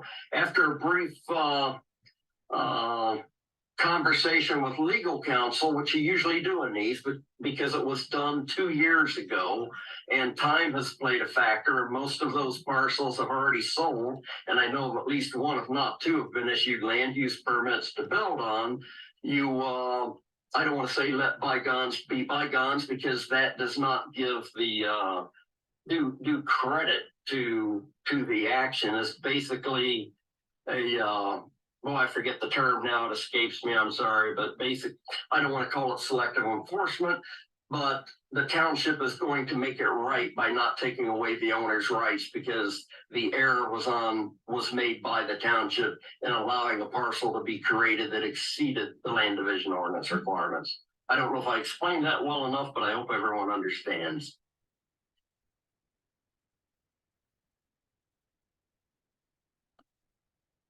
So, that was just in full disclosure. There may have been other ways to do it, but the filing probably was not exactly the way it should be. If anybody has follow-up questions, call Bob. I don't do that very often. So my point is, Mr. Roble, respectfully, local law supersedes state law. The 10-acre rule does not apply here. I've got it right here. There it Okay, is. We I, don't have anything in my point is. sorry, this is Well, my public comment, Yeah. please. I respectfully disagree with you. You can say what, you have the microphone the rest of the night. So it seems ironic that we stand here before you today, 18 months of investigation concerning a parcel of land that is divided in non-compliance with Whitewater Township zoning and general ordinances. The board voted to follow the ordinances and deemed the land unbuildable. It seems ridiculous that a township does not have transparency of their general ordinances. I would love to know how you did your inspection and your study on this case when the general ordinance book is not available to you. It is not in Township Hall. The zoning ordinance book is sitting over on the table. It's blue. The general ordinances are not online on the website. They're locked in the clerk's office. We found the general ordinances by mistake, and that's where the land division came up. That it was done wrong and that there are penalties for it. So we wonder how a thorough investigation was done for this appeal if you can't access the laws of Whitewater Township. That's why we sent 6 pages of correspondence to the ZBA members with a timeline, giving you areas to investigate. Don't take our word for it. We asked you to please do your due diligence with this case. When people keep bringing up this due diligence thing, I did my due diligence on my parcel of land. The township clerk told me one day to do my due diligence on that parcel of land, the Baggs Road in question. I don't do due diligence on somebody else's property. If I did due diligence on that parcel, I would have seen that it didn't comply to the 1 to 4. We questioned a conflict of interest concerning Bob Hall, the zoning administrator, presenting this case to you. On March 3rd, at that PC meeting that we just recorded or played the recording for, the ZA admitted that he made the error. And he's the one now today defending his error, trying to convince you to join in his footsteps and go against the law.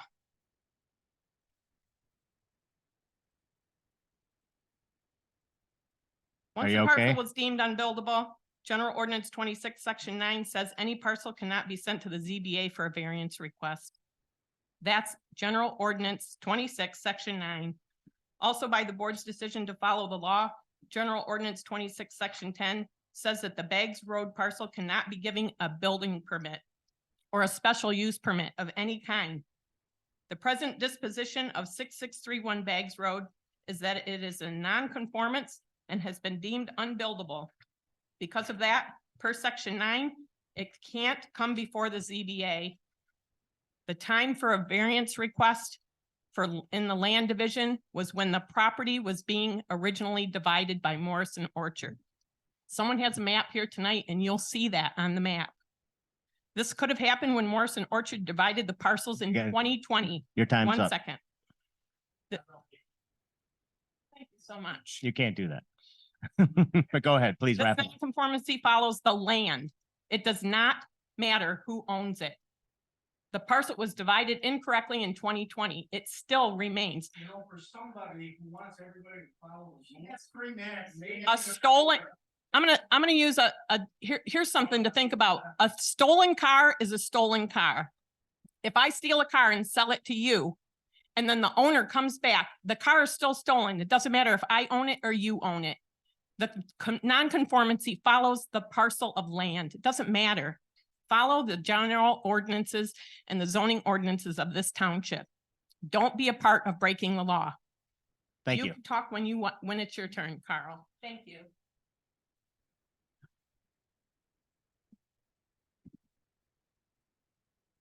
My name is Sean Boyd. I live at Baggs Road on the south side. I have slightly more than 5 times the property that you're talking about. What you presented up here tonight is a whole bunch of fluff. What's on that map is a subdivision. You're telling me that you want to move up to this area. You're welcome with one home on the property.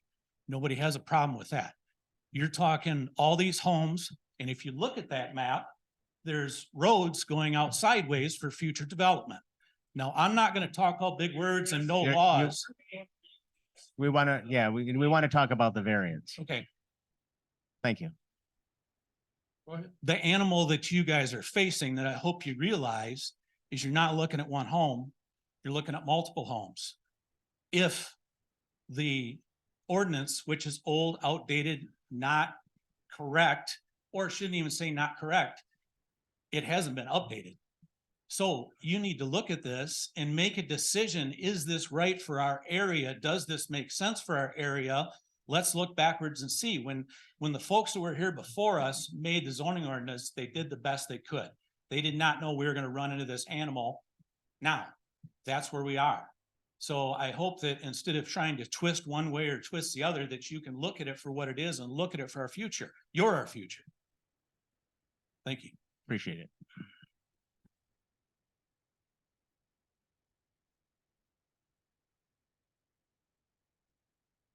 Hi. Hi. My name is Corey Haskell. Live on 6699 Baggs Road. My wife and I, we're direct neighbors of the site in question. My wife and I are direct neighbors of the site in question. We've heard a lot of stuff tonight. Nobody's more impacted by this decision than me.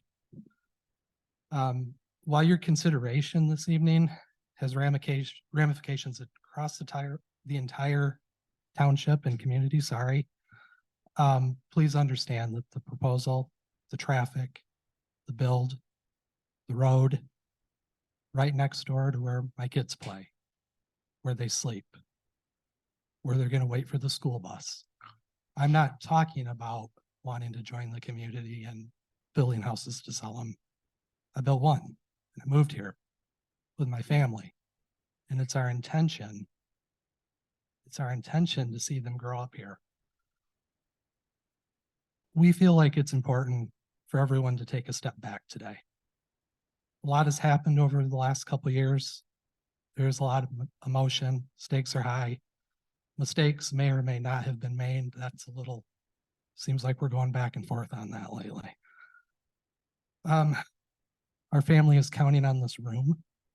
We're counting on this township We're counting on everyone to remember that not only are our kids directly impacted, but the spirit of the law, the rules that the board upheld recently was to avoid congestion and inaccessibility. It's my basement and it might flood, right? The unique nature of our topography doesn't provide relief. It doesn't remedy that problem, right? If we're going to have a mass development of condos, that's really what we were trying to avoid as a township, if I'm not mistaken. That's why that exists the way it does. I'm also pretty sure that the unique topography, does not give me cause to appeal any law or rule that I don't like. Come in here, threaten a lawsuit, make stuff up just because I don't like it. Man, I don't know about you guys. That's not reasonable. Please stick to the facts, stick to what's important for the community, do the right thing. Thank you. Thank you.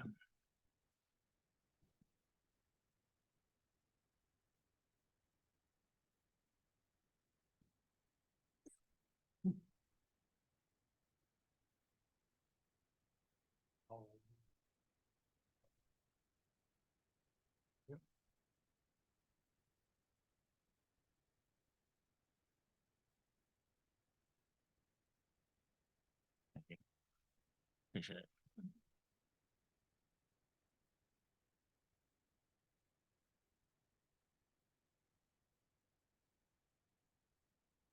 Just a quick note on the land divisions before I get rolling here. You know, you got to remember that the act was put in place in 97. So 1997, prior to that, you could have splits greater than that. And then in 11, we even went from, in 2011, we went from 3-1, which was more restrictive, to 4-1. Okay, let's get going. Hello, my name is Frank Highmore, 6761 Bags Road. My wife and I brought the violation to the township board's attention and submitted the code enforcement complaint on 6631 Bags Road. I had a large detailed public comment prepared. I identified numerous omissions, misleading information in the agenda. Then I realized this 113-page agenda, 95% of it is irrelevant while we're here tonight. 95% of it is the zoning administrator, the applicant, and the legal team trying to defend the decision of the zoning administrator who allowed a greater than 4-1 land division. I'm sorry, but that ship has already sailed. On May 3rd, 2023, after 9 months of investigation by the township board involving numerous meetings, closed sessions with the township legal team, and thousands of taxpayer dollars, the township board determined the parcel is not buildable.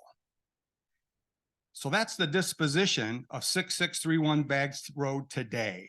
It is in violation of township laws and deemed not buildable. That's very important. You got to remember, it's like a replay in football.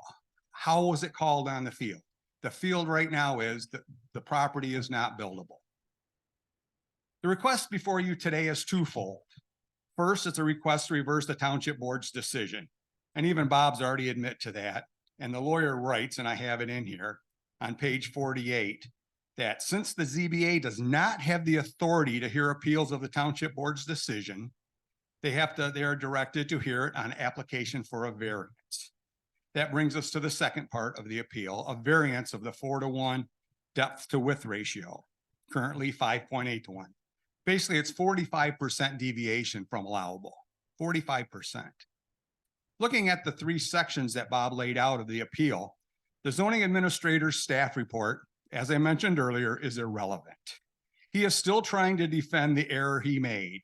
And in my opinion, and the opinion of other zoning administrators, which you said you were one, he should not even be allowed to present this appeal due to a conflict of interest. He should have admitted a conflict of interest in the beginning when it was asked. His error created the nonconformity. So how can he be here defending it? So I want to go on record right now that by allowing the ZA to present this appeal is in direct conflict of interest. going to the applicant's submittal, they're trying to demonstrate unreasonable burden and substantial financial burden. And as we know from your ZBA training, those are faulty reasons for granting a variance, along with numerous errors and untruths. Like I say, I got 6 pages of them off of the agenda. Like one, their site plan approval. Their site plan was never approved, as stated on page 25. The township never revoked a land split. The land split remains, it's just not buildable. I can go on and on, just going through errors and misinformations.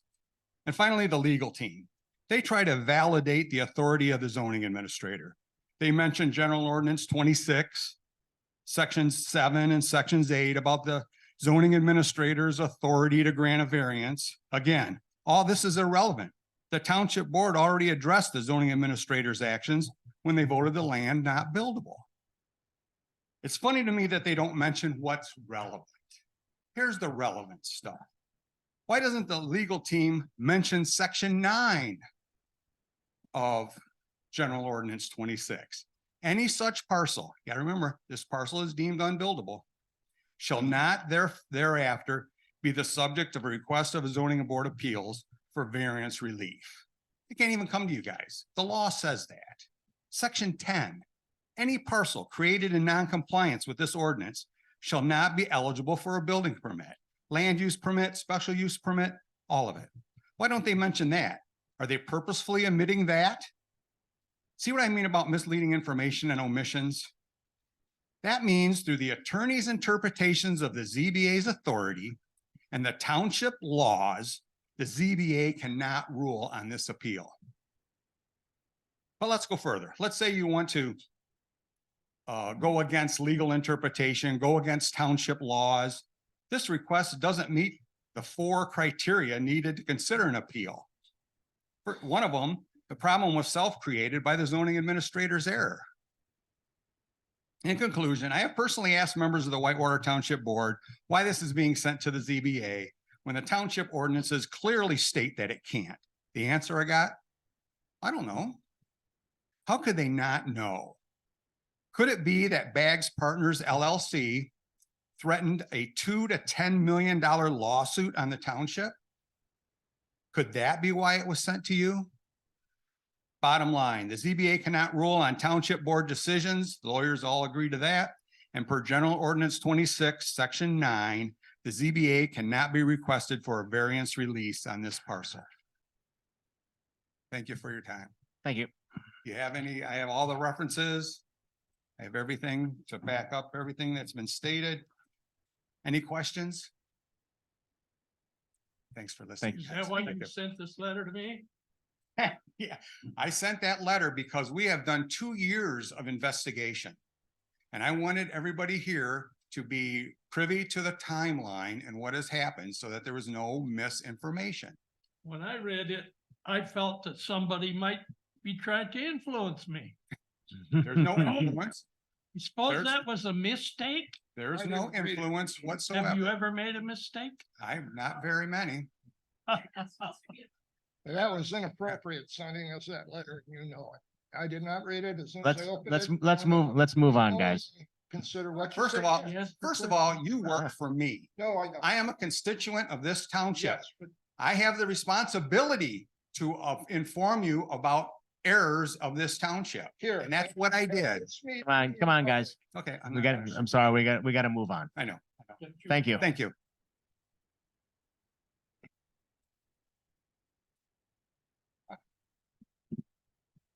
Crying.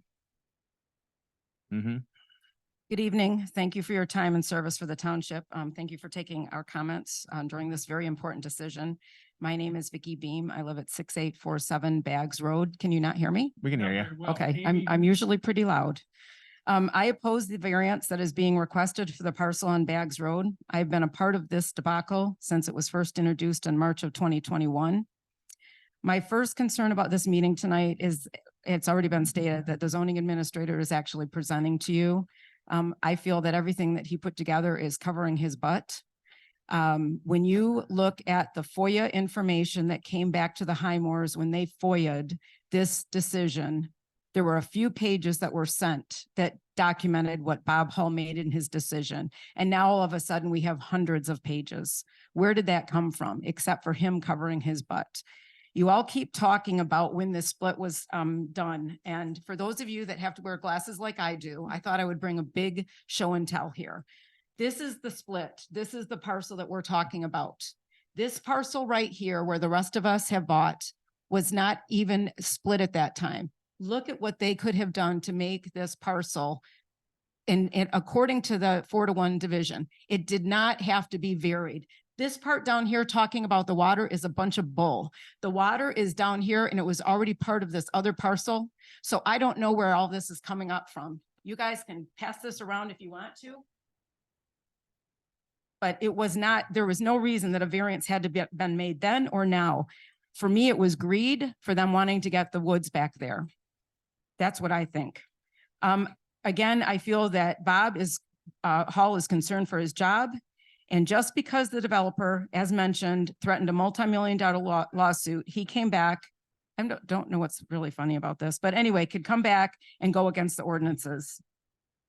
The ordinance or the variances that were used in the examples of your packet tonight, those did go through, but they were actually variances at the time of the division, not after the fact, not after it was done wrong and coming back and trying to change it.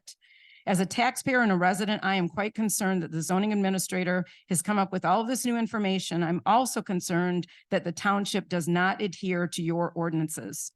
Look at your ZBA rules that has been mentioned to you many times tonight. Really, it shouldn't be in front of you. If you're going to vote a variance, that means you're overturning what the board has already voted on. The owner of the property has already stated that his site plan was approved. That was not the case. I was at that meeting and we asked questions of Mansfield during the presentation about trees, about what was going to happen. Was there going to be green space? Mansfield said no, he wasn't worried about that and the trees were going to be cut down. I wrote a letter as I was instructed by the zoning administrator after that meeting of my concerns to the builders. 6 weeks ago, I received correspondence from one of the owners. I wrote that letter shortly after that March meeting in 2022. It took them that long to be concerned citizens, be concerned of their neighbors. Again, was that being done because they were getting ready for this meeting and now all of a sudden they want to be good neighbors? It's been mentioned there are eagles in the woods. It was also mentioned that some of us are trespassing in the woods. Actually, the woods were given permission to us to walk to before they purchased. I don't think anybody's been on their property that I'm aware of since they've purchased it, but there are other people that own some of the woods up there. I don't think that they're going to be able to take trees down due to the eagles being in there. It is unfortunate that the property is not buildable. It would be even more unfortunate if our board, zoning administrator, and zoning board of appeals ignore our ordinances. As you've heard so many times tonight, what precedent are you setting up? Thank you. Thank you. Anybody else? No?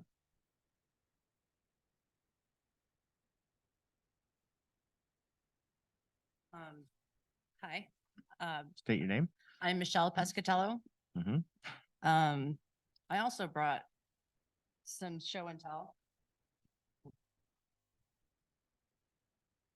Good evening. First of all, I'd like to thank each of you for your service to our community, for being here this evening, and for allowing me an opportunity to be heard on this very important issue. And I thank the community for showing up too. I think that speaks volumes in itself of what we are strongly feeling, and we're trying to get you guys to hear us. The issue we are addressing this evening is fraught with serious problems and critical questions that need to be resolved before we move forward on such a project. This project does not meet the standards of ordinance number 26, period. It has already deemed not buildable 3 months ago. So I'm kind of confused as to why we're even here.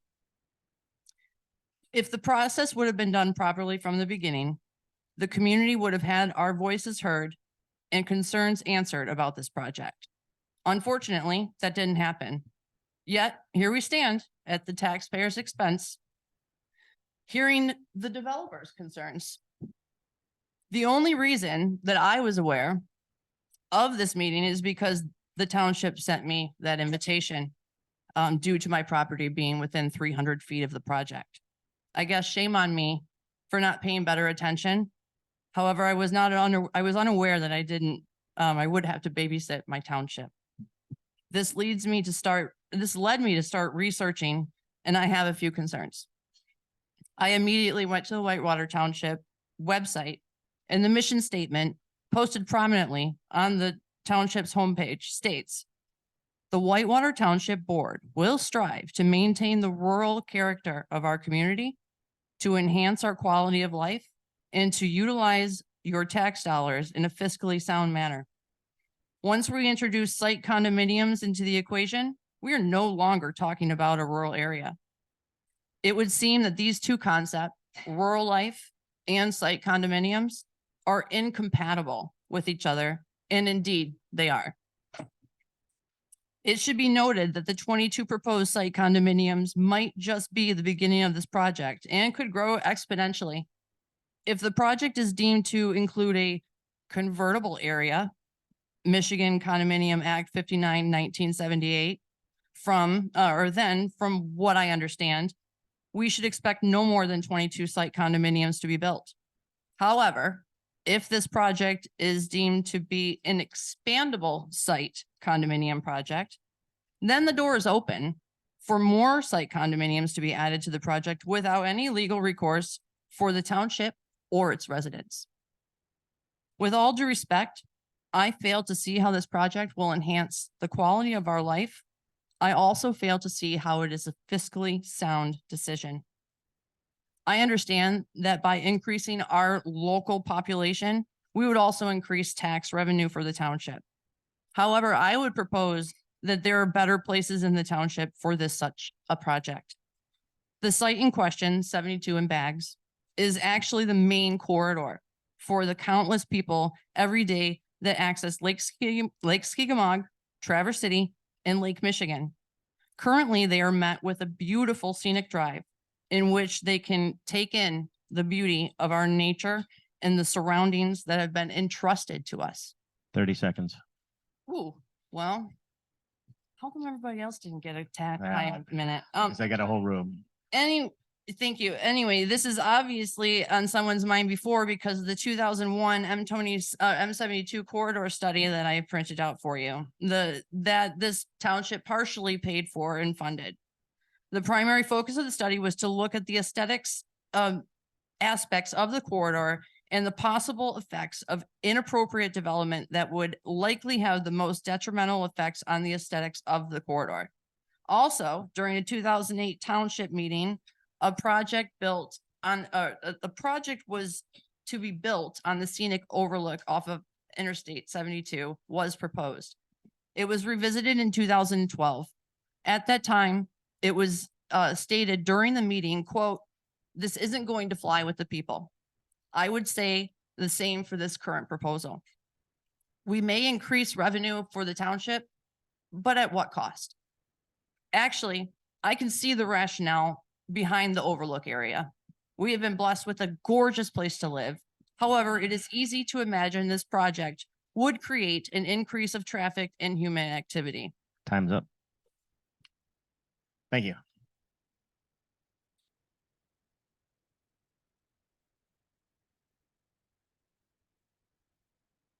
Linda Slopesma, I'm a Whitewater Township resident. I want to start out by saying that I took it really seriously to read your entire 113-page packet. And I thought it was critically important. Is there some issue back here? No, it's the end. Okay, sorry.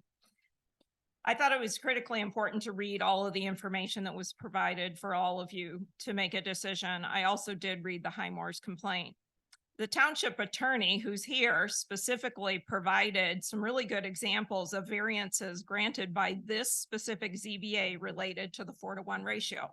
I found that really helpful. It also helped me understand in all cases, those variances that were granted on a violation of the 4-to-1 ratio were all done during the land division, not after the fact. We are now after the fact. I thought that was very interesting to make sure that we could all understand that actually documenting approval of a variance was done at the time of the land split. So then I started looking at the various documents provided. And what I see is there is no variance documentation from the 2020 land split. I think that's an indisputable fact.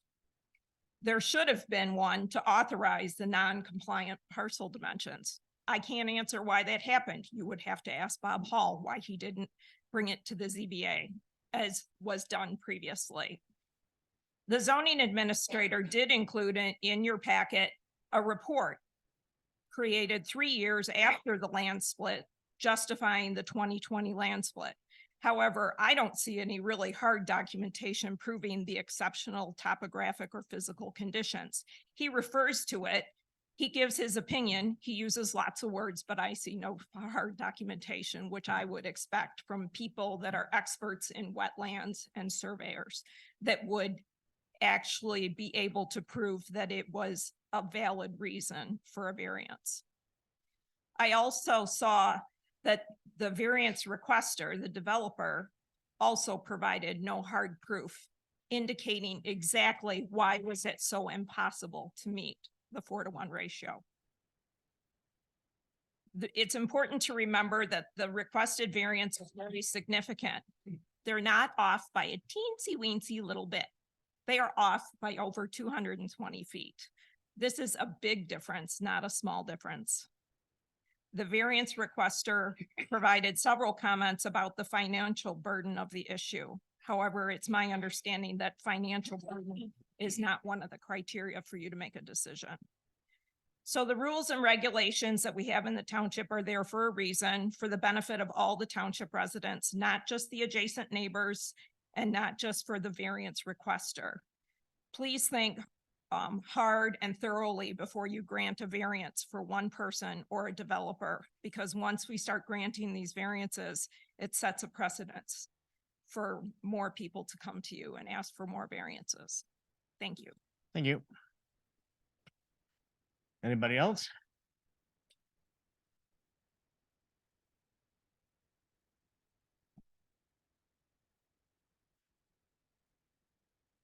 My name is John King, and I have owned property that I have today for over 50 years on Skigmog Point Road. Okay. I would like to continue the remarks that my neighbor, Michelle Pescatello, had to stop for because she overran her time. So actually, I can see the rationale behind the overlook area. We have been blessed with a gorgeous place to live. However, it is easy to imagine this project would create an increase of traffic and human activity. That would change the dynamics that currently make our area attractive and welcoming. Do you really want the, quote, welcome mat of Grand Traverse County to be represented by a slew of condominiums instead of the beautiful ridge that it is now? This brings me to the other primary point I'd like to make tonight. It's one thing to compromise the natural aesthetic qualities of our local area. It is quite another to potentially displace a protected species of bird. About 3 winters ago, her husband, Michael, was hiking in the woods behind his home. He was dive bombed by bald eagles 3 times. He realized that after the second time that the eagle was protecting his or her nest and quickly left the area. While the bald eagle was taken off from an endangered species list in 2007, it is still a federally protected bird protected under the Bald and Golden Eagle Protection Act and Migratory Bird Treaty Act. This bald eagle and his or her baby flies over and around this site. Since it is a protected bird, I'm sure that there are guidelines restrictions on what we can and what we cannot do in the given area. Given that all of my neighbors have seen these bald eagles flying right over our house, including me, and the picture that I took was on the Elk Skigmog Lake 2012 cover book. Given that all my neighbors have seen these bald eagles flying over their house, we can be relatively sure the nest is close by the project area. And Skigmog Point is a mile from, or short of a mile from Baggs Road. Right. Again, having the majestic birds soaring above only lends to the beauty of our area, a beauty that we have an obligation to preserve, foster, and share with those who visit our township, even if just passing through.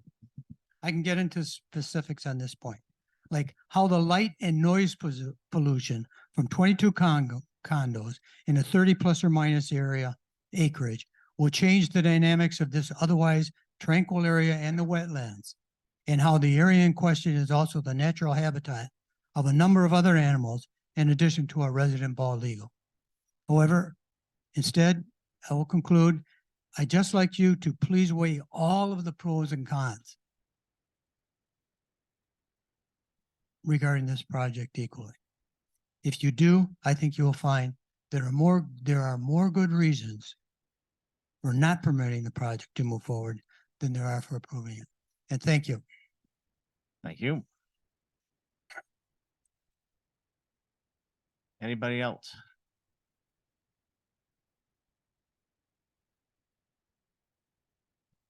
Cameron Boyd, live at 6365 Baggs Road, 5 generations in the family.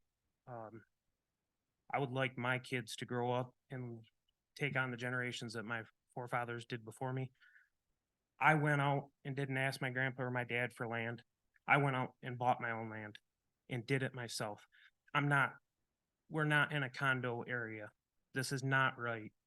You guys even remotely accepting the idea to appeal this is a joke. That's all I have to say. Anybody else?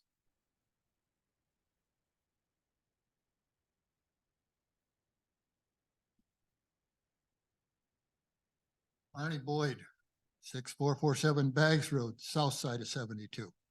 I'm the old man in this room. I've been here 75 years. I live in a home that I was born in.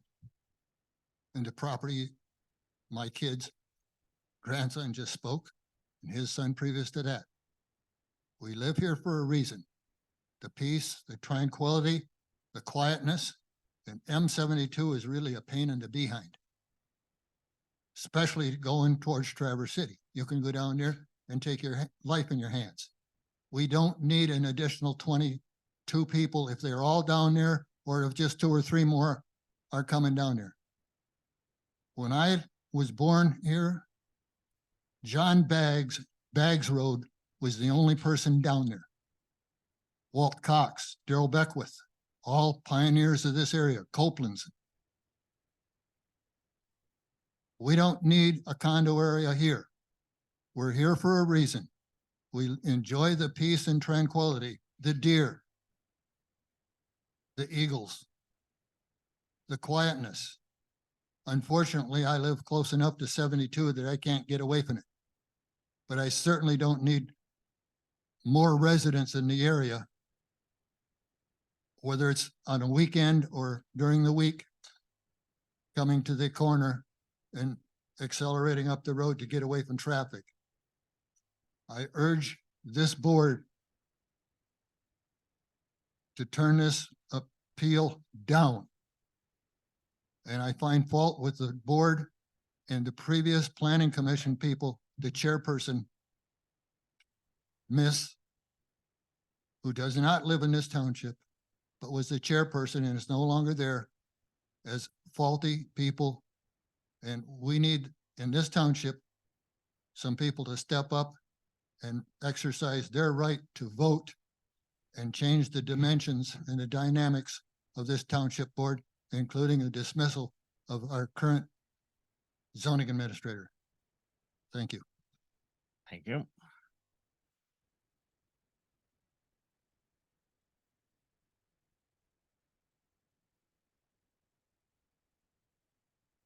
Good evening. My name is Connie Clark. I live at 9436 Elk Lake Trail. I hadn't planned to say anything tonight, but after hearing everything, I do believe that you will have to go along with not granting them the appeal.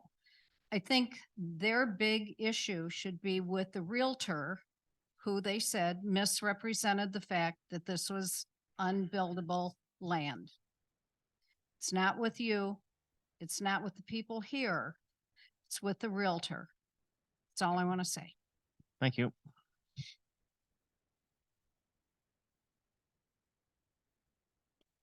Kim Elliott, Whitewater Township. I want to expand on what the lady just said. It's a very good point. I think we're all Americans. We all appreciate our property. We all have rights. And that's what we're talking about tonight. I respect the gentleman for wanting property rights, as we all do. But we all obey by rules. And it's your rules. And what you said about the realtor is that if I came before you and said, I bought 30 acres 4 years ago. Okay. And you had this 4-to-1 ratio that I didn't know about. Well, that's my fault because I want to put an adult entertainment place there now. That's a realtor said I could do. Well, it's no different. And it's not being disrespectful. It's the truth. And that's what's before you tonight. So, this is simple rules. It's a bad mistake that happened, but facts are facts. Thank you. Thank you.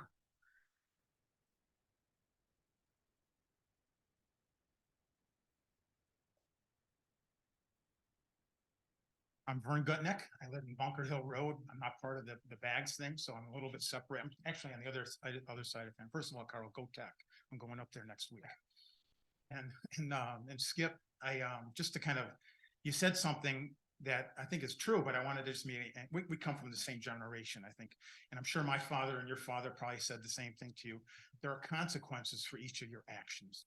If they're good or they're bad, if they're bad, they're wrong, and they got to be dealt with accordingly. And then Carl, the other thing, I'm sure you were in the auto industry. You've heard this many times. Data talks, bullshit walks. And I feel what the Bags Road partners here have kind of said is nothing more than just emotions. You're doing this to me, you're doing this to me. But I think you've heard a lot of facts and a data that is in absolute abundance. And from the where I'm here, I didn't want to really say anything here, but I just feel so compelled to be here. I find it really interesting, and it's kind of an irony, maybe a little bit. They call themselves the Bag Partners, yet nobody from Bags Road is on that team, nor is anybody from Whitewater Township even on that team. So I don't know if that's kind of irony or not, but I just kind of laughed when I saw that. And, our laws, our federal laws and our government here are based on our Constitution. And without those laws, if we don't enforce those laws, we live in a world of chaos. And in Whitewater Township, we have ordinances that are our laws. And if you don't follow those laws, we're going to be in a bunch of chaos here too. And also, not sure if you've been following this issue, and some of you probably have for the last year and a half, but Bags Roads has been trying now for a year and a half and has been unsuccessful in shoving this down our throats and even threatening legal action. Yet they say they want to be our partners in that. I find that really interesting. And then the young lady back there who was part of their family turned around and flipped me off. And I'm like, is that really part of being part of the community here either? So I find that kind of interesting too. But in the past year and a half, excuse me. Hang on, guys. In the last year and a half, there have been numerous board meetings, closed door meetings, township legal planning commissions, and so on and so forth. And not a single person in any of those meetings, if you go back to, has ever come up and stood up and supported what's going on right now on the Bags Road development. And yet there have been dozens and dozens and dozens of people standing up. And I think you kind of saw it right now. It's not 50-50 out here. It's a lot less than that. So I appreciate that. I appreciate what you guys are doing. And I always have. I've always appreciated what the Planning Commission does. You guys don't even get paid minimum wage, especially on nights like today. And looking at past ZBA meetings, and I think it's been brought here up a couple of times, and I said this at the beginning here, there's consequences for all of your actions. And you make a mistake, you got to pay for those mistakes. Mr. Hall, I think it's very clear that he made a major mistake And we can't look the other way. We can't just ignore it and walk away from this and say bygones are bygones. You can't do that. There has to be consequences for this. And someone's gonna have to pay. Do the people in Whitewater Township pay for it? I don't think that's right.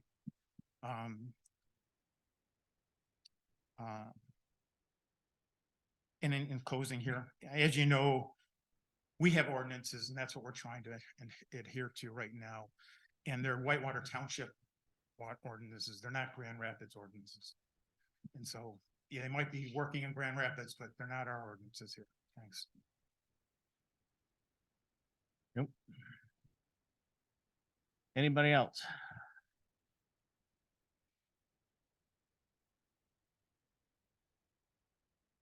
Hi, I'm Eileen Sanciello, 11670 Lossy Road. My husband Vince and I purchased in 2021 the 25 acres that butts directly back up to the woods. I haven't met my neighbors at all, but I can say there's laws are there for a reason. Ordinances are there for a reason. Processes are there for a reason. I ask that you just do your job in following those laws, rules, processes, ordinances, and to the effect of the 22 condo units going in that piece of property. My dream was to have a horse farm on the property. That what we do, not to back up to 22 condo units that would absolutely impact those woods, which we see the eagles every day in, and it would absolutely impact the neighbors around it from the way that the topography is, and putting 22 condos in there. But regardless of that, follow the laws, follow the processes, and I ask you to do your job. Thank you.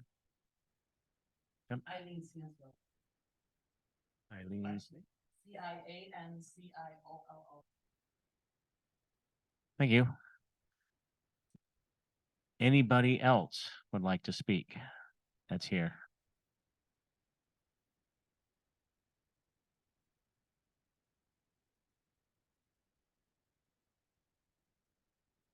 Thank you, and Hi. thank you all for being here tonight. My name's John Freeman, 7536 Baggs Road.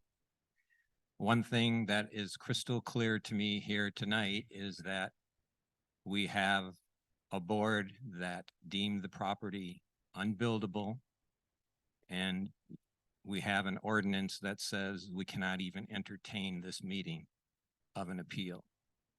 That's put you and all of us and all of these people between a rock and a hard place.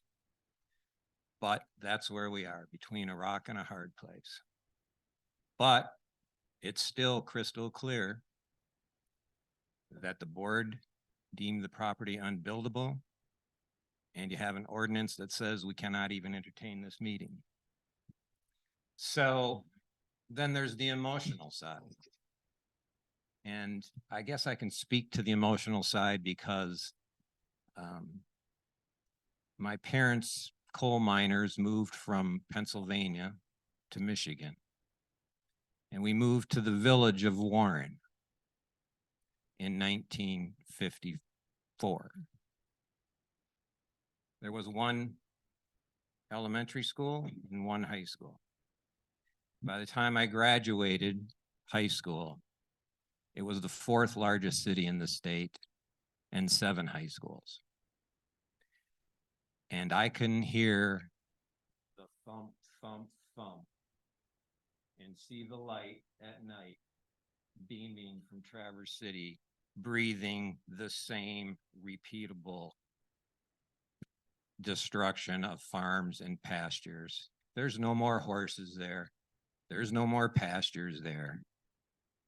My childhood friend owned a farm on 13 Mile, which is now the General Motors Tech Center. Where are all the farmers? They all left because this impending doom is moving and moving and moving. And it's time for all of us to take a second look and say to ourselves, what kind of community do we want to live in? That's the overriding reason you have 4 township goals. and maintaining the rural landscape was one of them. So I'm opposed to this development. I'm sorry about the rock in a hard place, but that's where we're at.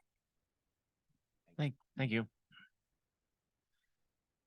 Anybody else would like to speak to the board? We're just in opposition of the appeal. Sir?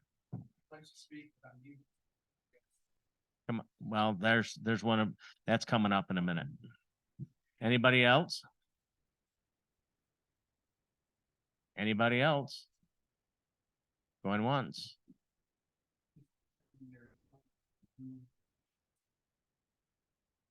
Thank you. Okay. My name is Alex Brielle. I live over on 8555 Wheeler Pine Road. My feelings are not important here. The facts are the facts. The ordinance says that anything entertained in this meeting today should have no sway on the decision that was already made. So coming out of this should be the exact same place we were before. It should be non-buildable or buildable. Thank you. Thank you. Anybody else would like to speak? In opposition of this appeal? Anybody else? Going once? Twice? Okay. Anyone wishing to speak on the appeal who has not already commented?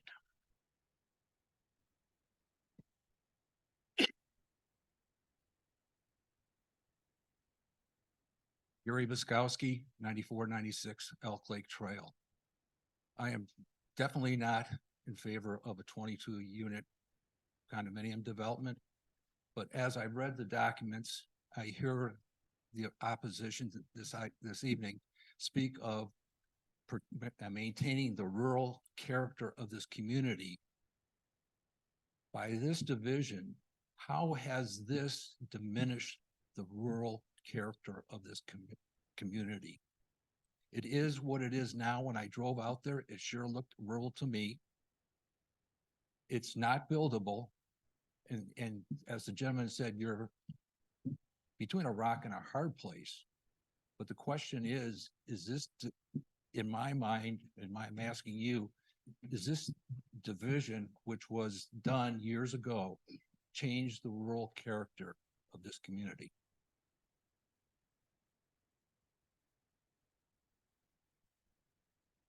Anyone else wish to speak? Anybody at all?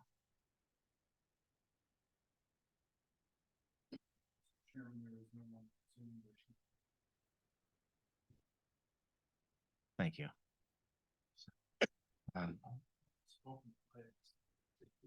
Yeah, come on up if you do that real quick. Sure. We're not talking about a development tonight. It's just this land and our property rights. There'll be a time and a venue to discuss the development. That's all. Thank you. All right. Anybody else would like to speak? Let's close the public hearing at 9:11. Thank you. Now we get to discuss this appeal. All right. First of all, I want to start is that I haven't seen in any of the ordinances where it says that it's about the 10 acre and it has to be a 4-1. If anybody has read that, has shown me that, could show me that, I'd like to see it. Has any of you guys seen that? I can't hear you. Can you hear me? I wanted to know about, it was brought up about the 10 acre, and anything above 10 acres has to be is allowable to be doesn't have to be a 1-to-4 ratio. That's my only. And I haven't concern. seen that. My concern is what was pointed out is the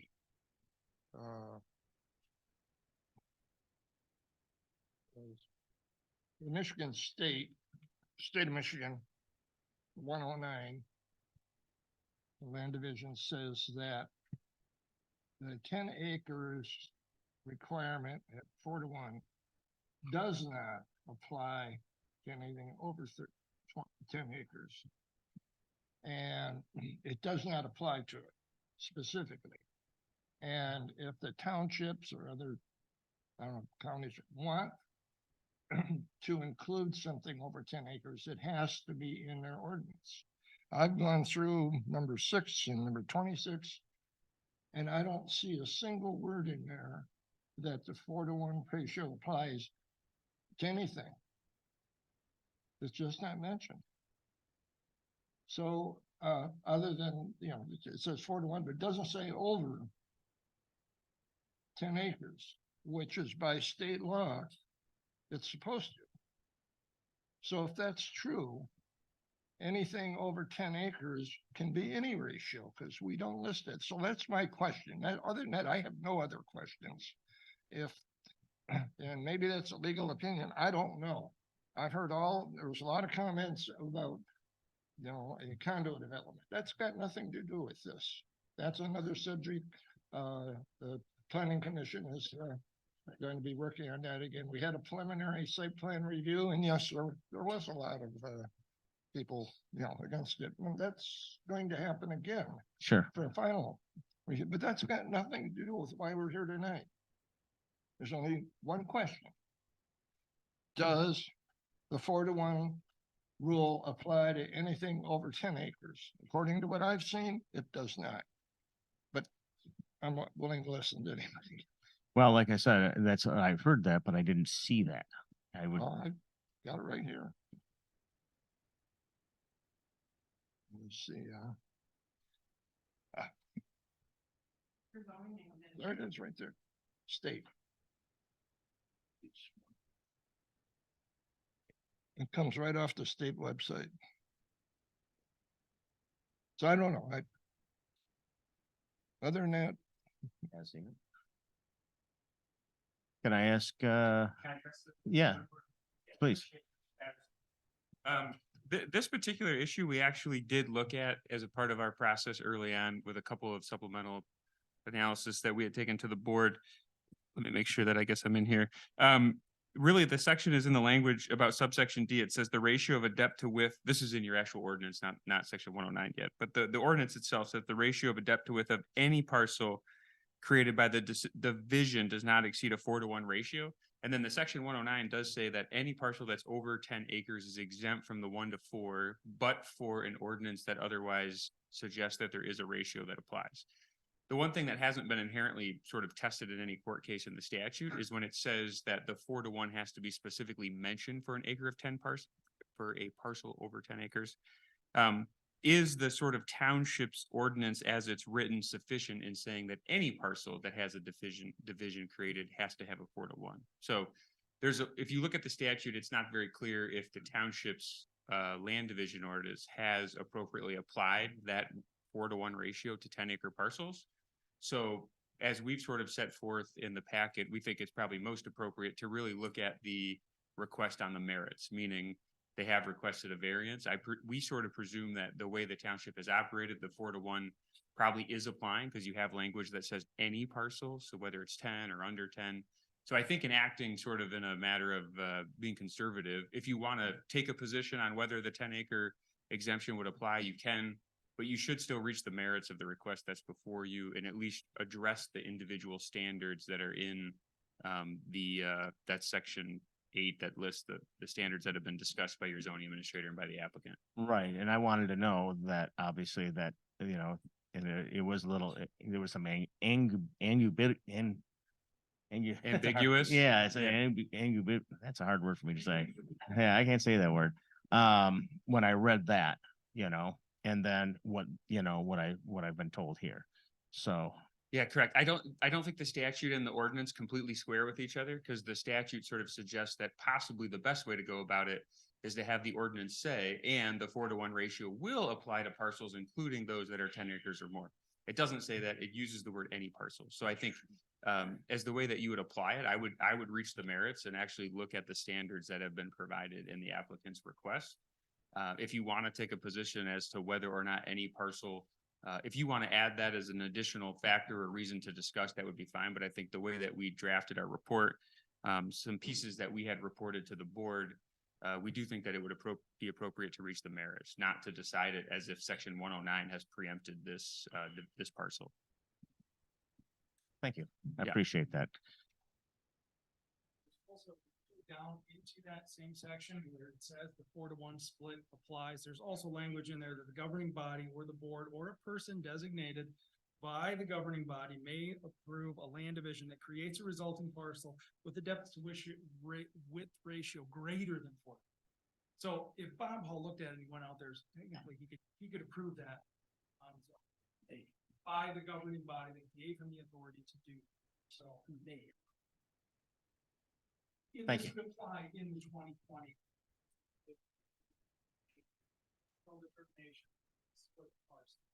Right. I did read that also.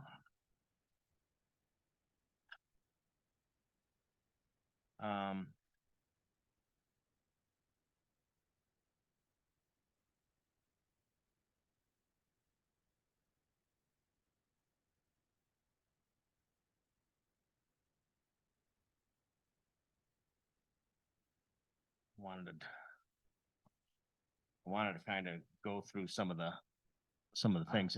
Do you have anything else to say? Anybody? Mr. Garza, like.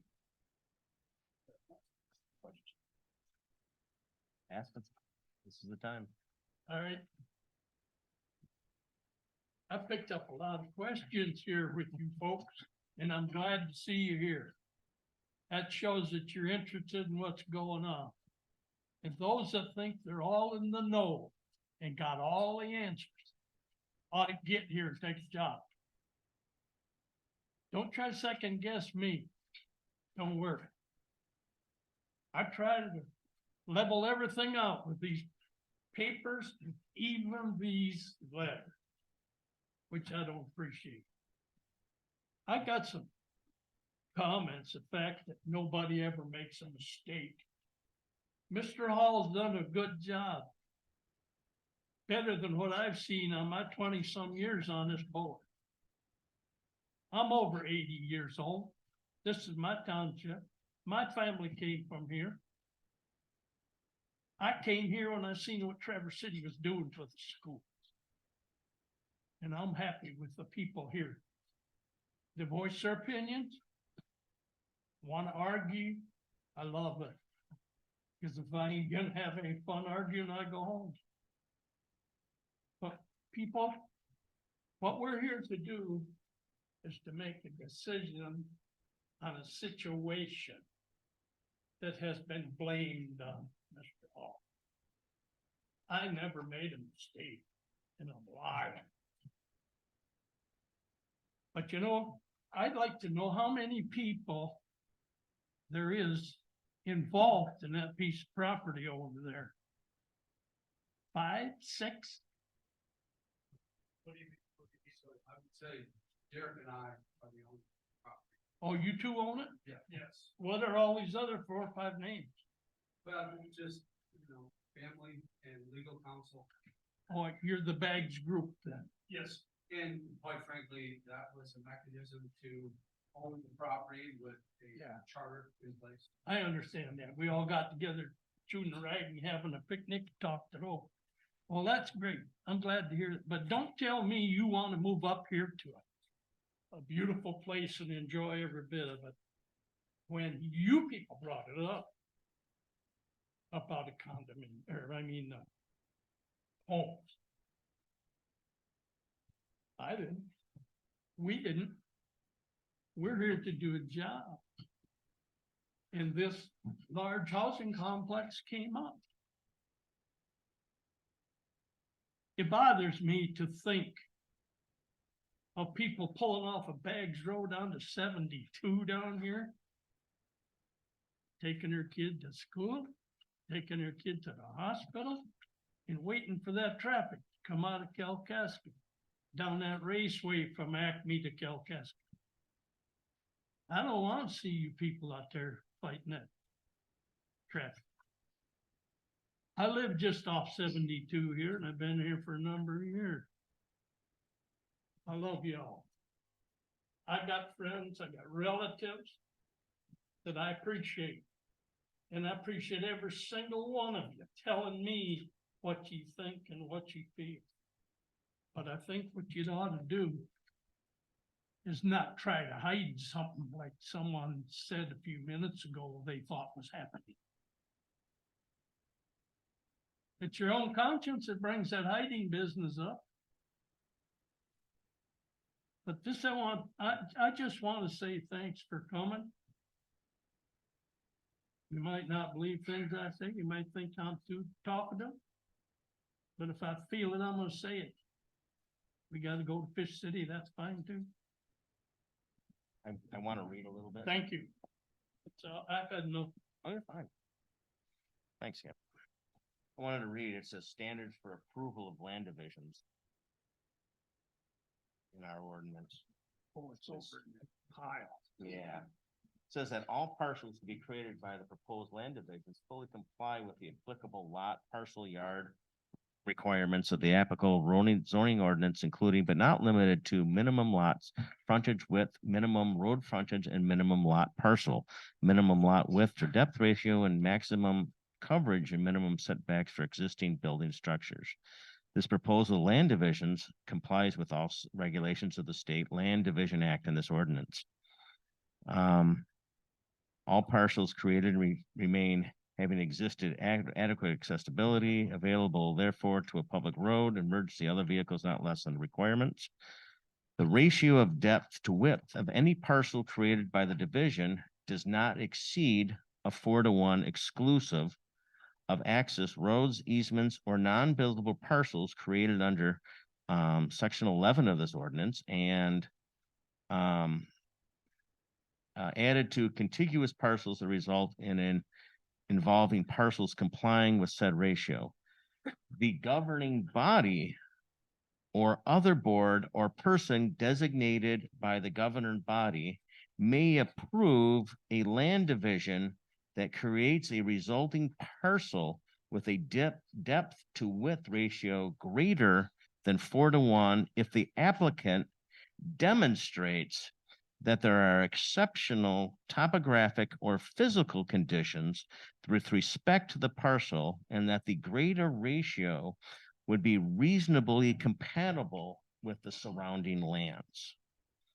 So I wanted to read that because I thought that was important, you know, in coming up with a decision here. Okay. Does that apply to residential or condominiums? It doesn't say, does it? It's, you know. What would imply condominiums? Well, there's a section that says anything about condominiums, and it also has stuff about, you know, our different zones show where things can be, but, you know, whether good or bad, it shows basically not much at all about condos. And it's, you know, and there's a little bit about it. There's very little. Well, we can read it. Yeah, well, I think that's the concern of the majority of Well, of people course it is. who are here. Yeah. You know, because although we're not here to decide whether this or think about or talk about whether this property is going to be used as condos, like Skip said, but it is the outlining concern of the general public here that this is what's going to happen. All right. And I can see their cry, what's going on here. And certainly all the facts and data that the public supplied tonight, is, I mean, it's legitimate. Okay. Whether it has anything to do with the 4:1 or 4 or 6:1, it's concerning. Yeah. And many of them mentioned the mission, and I'm a firm believer in the mission statement. But then as was remarked, that you really have to follow it up with some goals, some standards, some objectives to outline how it is that you're gonna that you're going to maintain that mission, okay? So that is, I think a mission statement is super, super important, but it's got to be backed up with a little bit more that I feel that the township is lacking here. Well, I wanted to read that about the, the governing body, and that governing body is Bob. So when you're looking at that piece that I just read about him being able to split something like that with the ordinance, I think it was within his jurisdiction to do so. Okay, so I don't think he was wrong in granting the parcel division. I don't think, but what we have to discuss, because we're now in front of a variance for this, is whether he was due diligence on what he said and what he did. And in that, and we're asking for a variance. We're asking for a variance on this land, right? And I understand the repercussions of it all for everybody. I do. I get it. But to be able to give a yay or nay on this variance, we have a list of things that we have to do through, that we have to be able through our reading, through our ordinances, through our procedures, through everything that we've seen. We have to be able to come up with a conclusion to be able to give this variance. And, it's kind of, it's the finding of the facts. In order for a variance to be granted, evidence must be presented at a public hearing that there's exceptional or extraordinary circumstances exist, such as exceptional topographical or physical conditions, or that the greater ratio would be reasonably compatible with the surrounding lands. And that's the first thing that we have to be able to come up with. Whether we whether this has been presented from our site visits, whether on our applied or our things from Bob, from the lawyers, presented by the owners of the land, whether this is true or not. Okay. The other thing that we have to do is we have to have strict compliance with the regulations of this ordinance will be unreasonably prevent the application from developing the property, or will render conformity with the regulations of this ordinance unreasonably burdensome. Okay. The next is the requested variance will not cause any adverse impact on the development of surrounding property values, or the use and enjoyment of property in the immediate area. Health and safety and welfare will not be compromised. And the requested variance is the minimum variance necessary to permit reasonable use of the land. So these are the factors that I have to do as a ZBA member to be able to apply. It's also, it's in the master plan, not the master plan, it's in the zoning board. Yeah, zoning board handbook. Okay. So these are the things that we have to consider to make this decision. Anything you said there, everything, it has nothing to do with what that property the owner intends to do with it. Correct. That's a separate subject. Correct. And that is handled partly by the planning commission and the board, but that we really don't know what it's going to be used for right now. And that shouldn't enter into our thoughts at all. It should be, what is right and proper based on the ordinances and going through this list.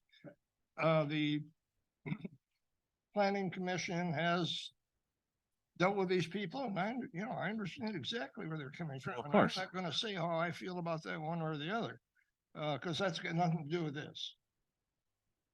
This is, my question initially was, and sort of answered, was does that ratio apply? And I don't have an answer to that. Well, I think the first Well, there one, we are. the first one, for me, is what's the discussion is that there's there an exceptional topographical or physical conditions that would be reasonable compatible with the surrounding lands. Mhm. Does the ravines, does the woods, does the, does the eagle, does any of that play part, in the exceptional topographical and physical conditions? Well, right there, the physical condition of that area over there, it'll be back before a board anyway, because it's wet right up the side hill. I see vehicles up to their axle in there, not being able to get out just off 72 and that big hill going up to the woods.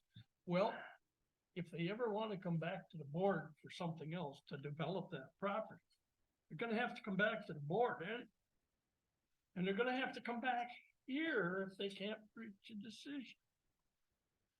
So what we should do right now, I think, Mr. Chairman, Right? in my opinion, You have an opinion? we should vote on what we're here for. And these people can go on about their business until next time. Well, we know what we're here for. Pardon? We know what we're here for. You're right, For variance. right? Right. Variance on the size of, what, or one to ratio, A 1-to-4 ratio. 1-to-4 ratio, right? Do you want to change that or allow it or what? Hmm? You want to change that or allow it? That's what we got. Well, we've already, and you're right, whether we wanted to hear it in the first place and whether we thought it was under jurisdiction. Yep. Well, Aren't, as aren't far, we here to discuss the variance request? right, And exactly. we'd have to report from Bob Hall on his report to us on his investigation and what he recommends. That's one thing. And then we have to discuss. It's a Well, variance. It's a variance request on what we have. I mean, we can, the variance, The variance. I mean, I can go over. Given these in the past, you two have been involved in it. I have. I've been involved in a lot of them. And well, spit out exactly what the variance is that they want. Change. I can read that.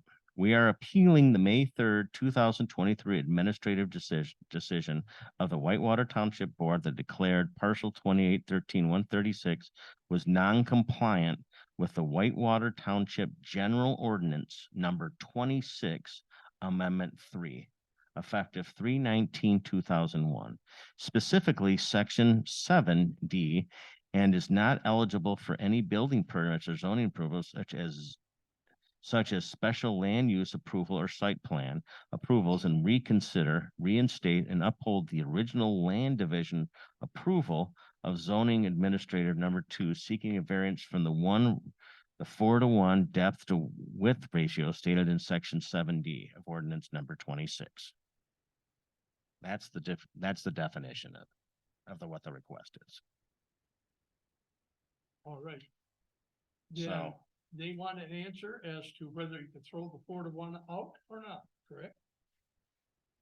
They want to know, yes, that they could build on it or not, which they could, if whether it's making that a buildable piece of property or it's unbuildable, and that, that's the way I read it. Yes, you're right. But I just wanted it to come up so that we could hear it again. Everybody knows what's going on. As far as them building on it, they own the property. It's up to us to say, yeah, yes or no. It will be up to us again if they want to develop that into something different. It'll be up to the township. Well, once again, I'm looking at. Sorry. Once again, I'm looking at, exceptional or extraordinary circumstances exist, such as exceptional topographical or physical conditions. That's the first thing that I got to look at.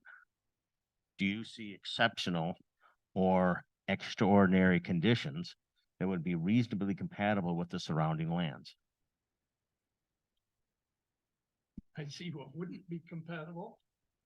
If they didn't move up here and they started cutting it up in lots. And if they didn't build their own home and live here. That wouldn't be compatible. Sorry that.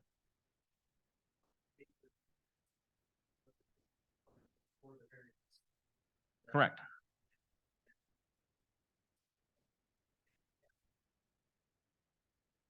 Well, that's what we're discussing.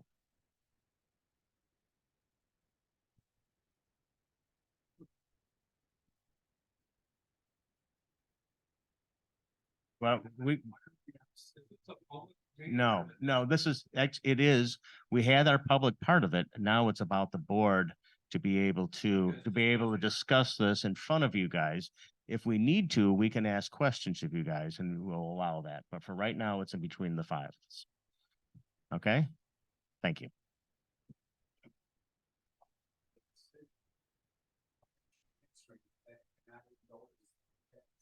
Because no, because it's already been to us and it's here for a variance. What are you here for? So, all right. So what I guess, like I said, is we have to discuss the variance. Right. Okay. The variance. So in order for a variance to be granted, evidence must be presented at a public hearing and all the following conditions exist. Exceptional or extraordinary circumstance exists, such exceptional topographical or physical conditions, or that the greater ratio will be reasonably compatible with the surrounding lands. I don't see any topographical issue. No. I don't. You don't, huh? I don't see any topographical issue, but I think that it would be, the greater ratio would be reasonable compatible with surrounding lands. That's the second part about it that I'm on the fence about. How much greater is it? I don't, Well, the gentleman said, what, 200 feet? I don't see a problem with the size of the property. I don't. Oh, okay. I don't see where it wouldn't be compatible with the other properties in the area. I guess I see a little bit of a topographical problem with that one valley that looks a little wet down in there. And I wasn't, I haven't been involved in these in the past to understand as much as maybe I should on the topographical, but certainly I don't see where that is incompatible with the rest of the area. okay. I say it's compatible with the neighbors next door to. Yeah. Yep.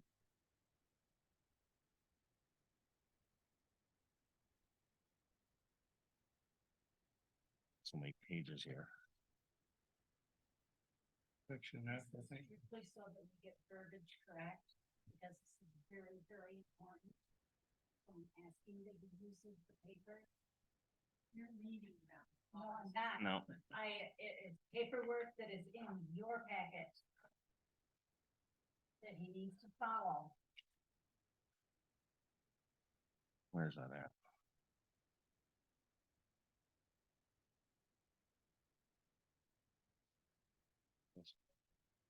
Are you looking for section F? Yeah. Oh, yeah, it's in, I'm sure, I read that, I saw this, it's in here somewhere, but I've got so many of them. That's it. Here we are, I got it, I found it. I got it, yeah, I got it, thank you. Okay. The exceptional or extraordinary circumstances exist as exceptional topographical or physical positions, or the greater ratio would be reasonably compatible with the surrounding lands. So that's what I'm looking at, the first one.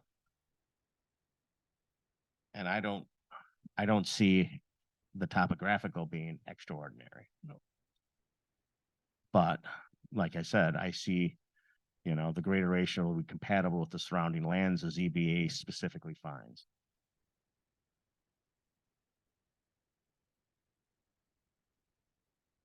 I know Mr. Roble agreed with you and me Mr. Garza, what are your thoughts on that?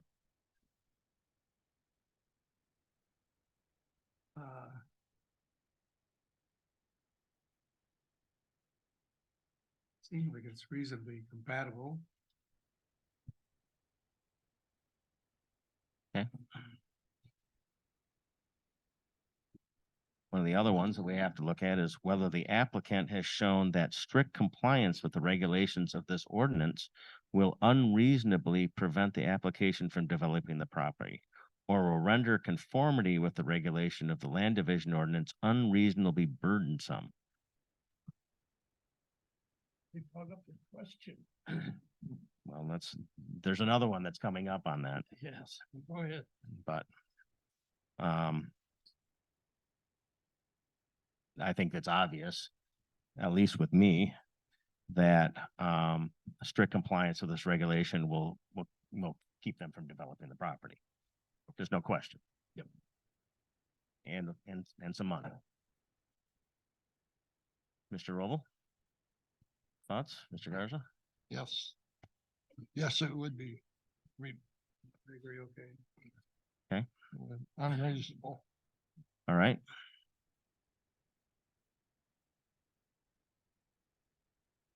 Whether the applicant has shown that this requested variance will not cause an adverse impact on the development of surrounding property, property values, or the use and enjoyment of property in the immediate area.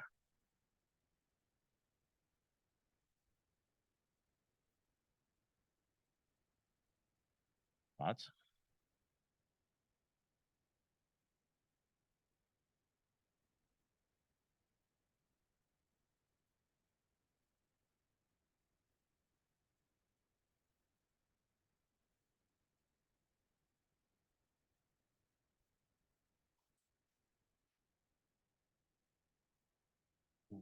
No, we're too many people. We'll never get through this.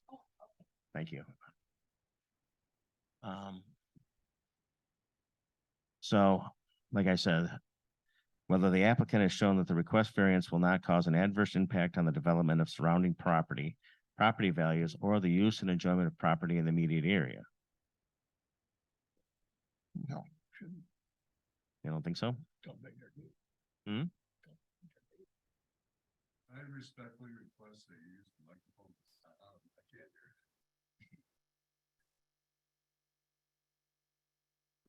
Want you to talk into the microphone, Skip. I don't think it'll make a difference in the price of property around them. Mr. Garza? I think it will.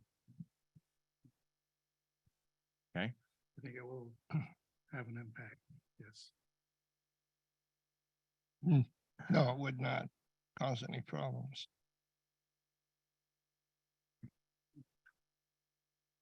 To be honest, I think it will have an adverse impact on the surrounding property. That 1 to 4.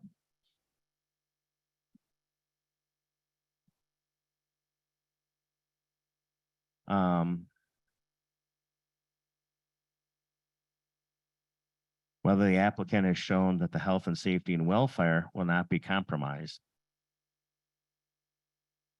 I don't see any health, safety, or welfare issues. Oh, wait a minute. No. 13 again, would you repeat that? Sure. Whether the applicant has shown that the health, safety, and welfare will not be compromised. Or did you want me to, Under 13. or did you want me to read, whether the applicant has shown the strict compliance with the regulations of this ordinance will unreasonably prevent the applicant from developing the property? That's good. That's number 13. I'm talking about whether the applicant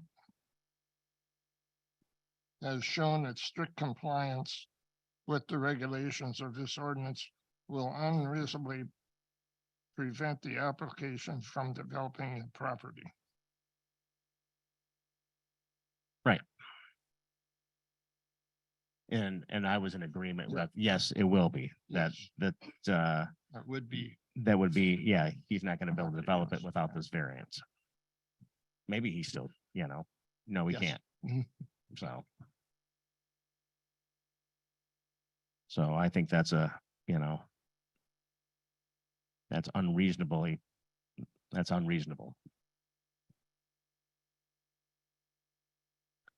The next part, like I said, was the applicant has shown where the health, safety, and welfare will not be compromised, the ZBA. So that's the next part. And I don't think any health, safety, or welfare will be compromised. I can't see where it would be. Study water runoff, you study 50 something.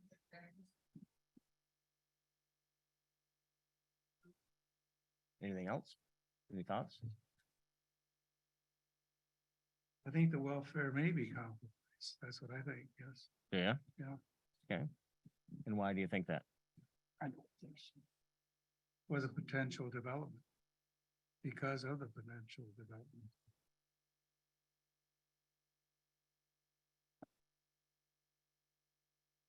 Whether the applicant has shown that the requested variance and the minimum variance needed to necessary to permit reasonable use of the land.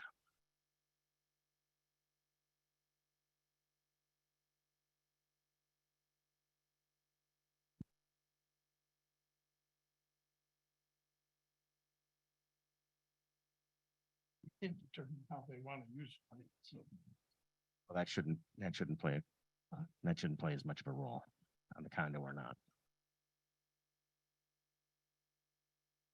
yeah. I just don't know what to figure there.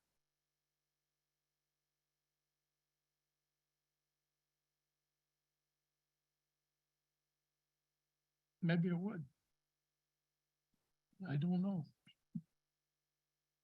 Too much stuff. There's a lot. There's a lot here. And there's a lot, like I said, the rock and the hard place. Well, I said earlier, we'd have to wait and see how things turn out. Well, here we are. Yeah.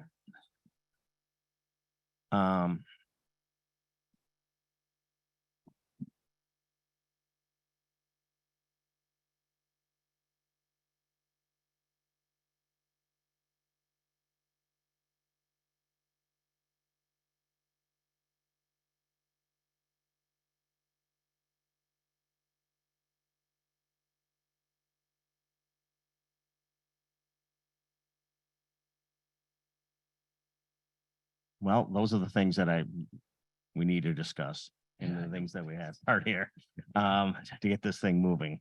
Yeah. Like I said,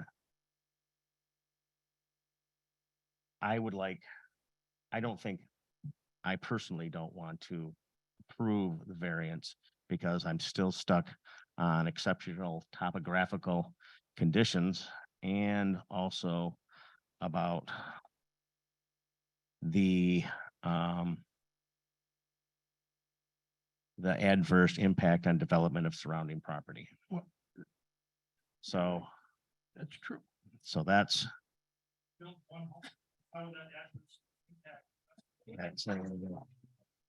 right. We got it. That's over, guys. So when I'm looking at this, that's what I'm seeing.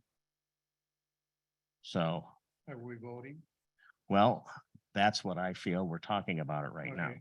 So your vote is, I would be to no to the variance. I would deny it. I would deny it. Sure. Okay, so as a part of the packet and the form that we gave you goes either way. So it's this ZBA's decision as to what you want to do as far as granting or approving it. I'm not up here to say that, but the one part about the ZBA is that you sort of have two choices. If you make a motion and you record your decision in the motion, Right. you just need to make sure that you articulate it with sufficient standards and facts, whether you deny it or grant it. If you decide that instead of making it in a motion that contains your entire position along with the facts that you're relying upon, then that document you're reading is the item we put in the public packet that has sort of a proposed form. So if you go through those paragraphs, I just want to make sure that we left blanks. You could write in the facts that you think support or don't support those standards. And then obviously, if you get to the end and you figure out that you've not supported any one of those factors, you would be making a motion to deny it. If you Right. go through those factors. So, and in listening, I know that it seems like for purposes of, maybe it was 14 and 16, I wasn't sure if I heard if you had articulated factors or Sure. sort of, I just want to make sure that it's just really a procedural question. It's your decision, it's in your authority, but as far as if you use that form, I think it'll assist. And then when you make a motion, you can include your actual, that decision form as a part of your factual finding. Thank you. The motion. Do we all hear him? Well, and if I make a motion and I have to be because.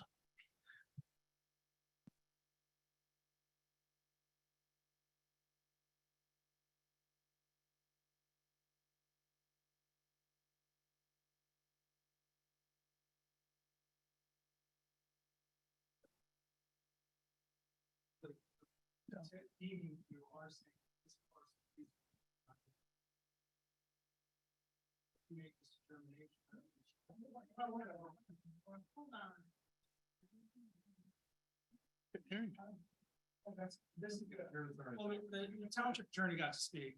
This is, you're determining, can they build anything on it? What they're building, no, it's, can they build on it? That's what is going on here. And when it comes down to the determination, what you have to do is put it in to each one of those factors has to be Correct. articulated so that we can, if we want to appeal this or go further on, it would have to be able to be, we need something to go on, okay?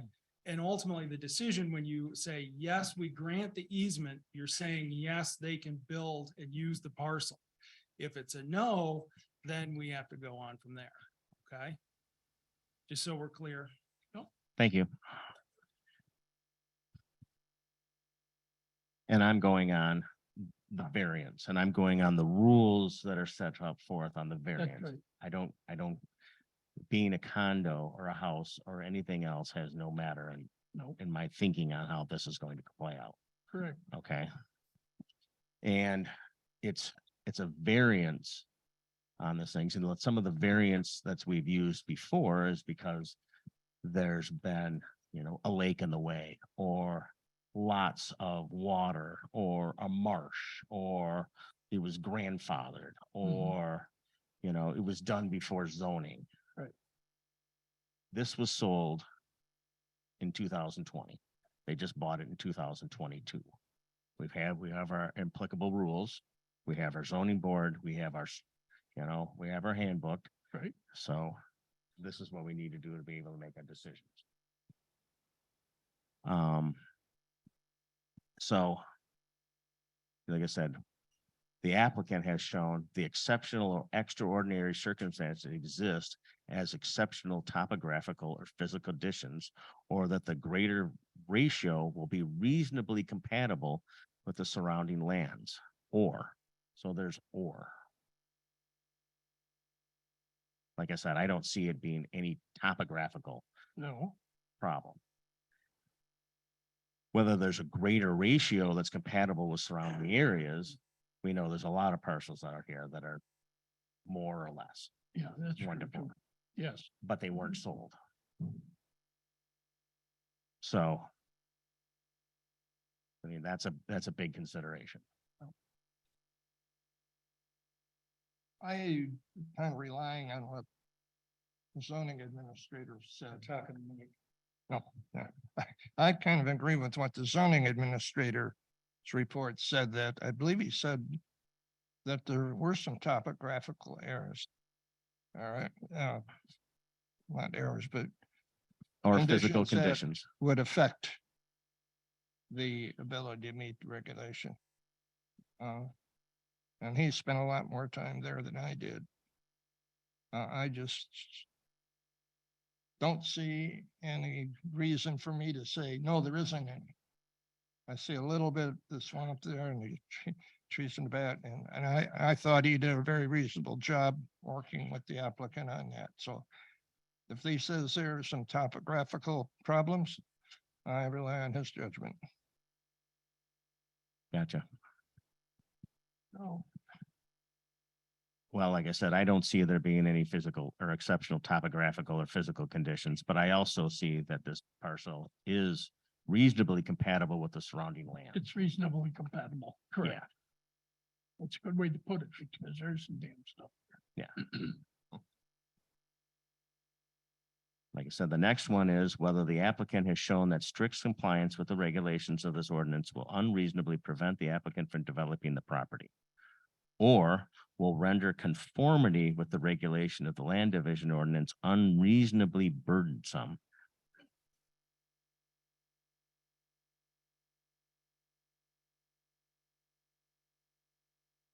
I don't think it's unreasonable.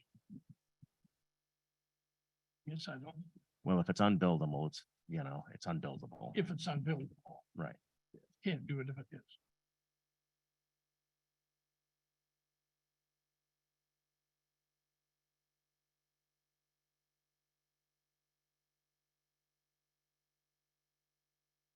And the next one is whether the applicant has shown that the requested variance will not cause an adverse impact on the development of surrounding property, Well, there's a property possi- valuables, or the use of enjoyment of property in the immediate area.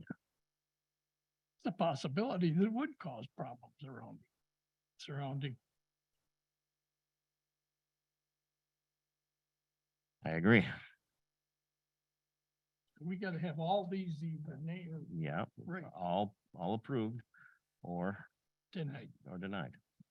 all three of them, well, Whether the applicant has shown that the health, safety, and welfare will not be compromised, the ZBA specifically finds.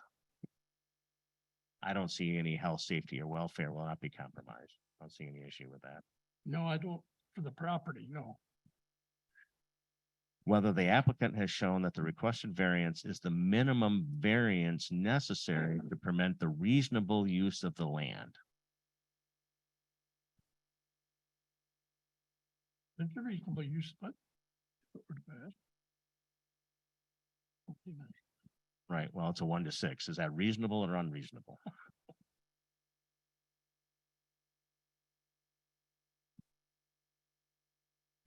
Reasonable. or unreasonable? I agree with what our zoning administrator said. He thought that was the best ratio to make the best use of the land. That's his report.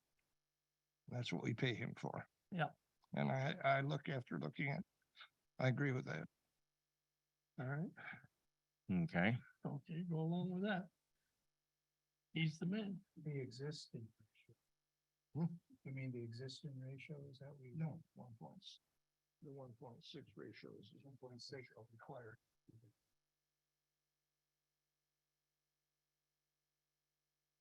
well. Because of that.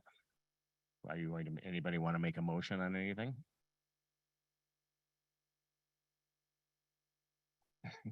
Go ahead. I think you'd be better off. I think you'd be better off making the motion than I would. Go ahead. I think if I can just proceed, really making this, a couple of comments. So you have the written decision form. Right. So I don't know if you were taking notes. We did try to take some notes. I'd be happy to read back what I think is what you articulated. But I think ultimately what you're attempting to do, and you can do it on your own if you don't want my assistance, but is make sure that you get your factual pieces from the record articulated below those standards, which you've done now at least twice. So I guess Right. What I understand, and again, this is your decision, not mine, so you correct it as you so determine. When you discussed, and I'm going to use the paragraphs that are in the decision form, so when I refer to 12, okay. So for purposes of 12, I believe I understand that there was a articulation by one of the commissioners as it related to the exceptional and sort of topographical physical conditions. Is there a majority consensus of that? Because I do know you all agree that it sounds like the greater ratio would be reasonably compatible with the surrounding lands. I wasn't sure if there was agreement as to the topographic and physical conditions. Well, it's an or. Correct. So I'm just, we could state both findings if you agree with both. If not, then I think you only have a consensus on it being reasonably compatible with the lands that are in the area. Right. Okay. And that looks like, and from what I see in terms of procedural is that it's one or the other. agree with happen, you. You right. could find both, but if you don't have a consensus on the first one, you can reach a consensus on the second. Correct. Okay.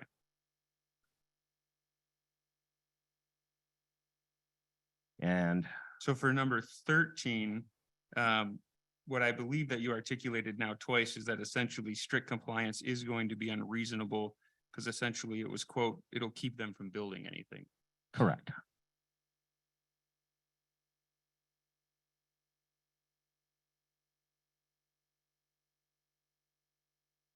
Well, he,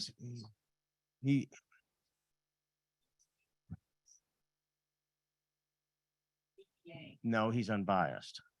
So for 14, I believe that your position, I'm not sure what your majority consensus, I guess, is on 14. So there was one member that indicated, maybe two that indicated they thought that it will cause adverse impact on the development. And I thought there was one member that said it will not cause an adverse impact related that this this land split, the actual vacant parcel as it exists, whether that will cause an adverse impact on development of the surrounding property.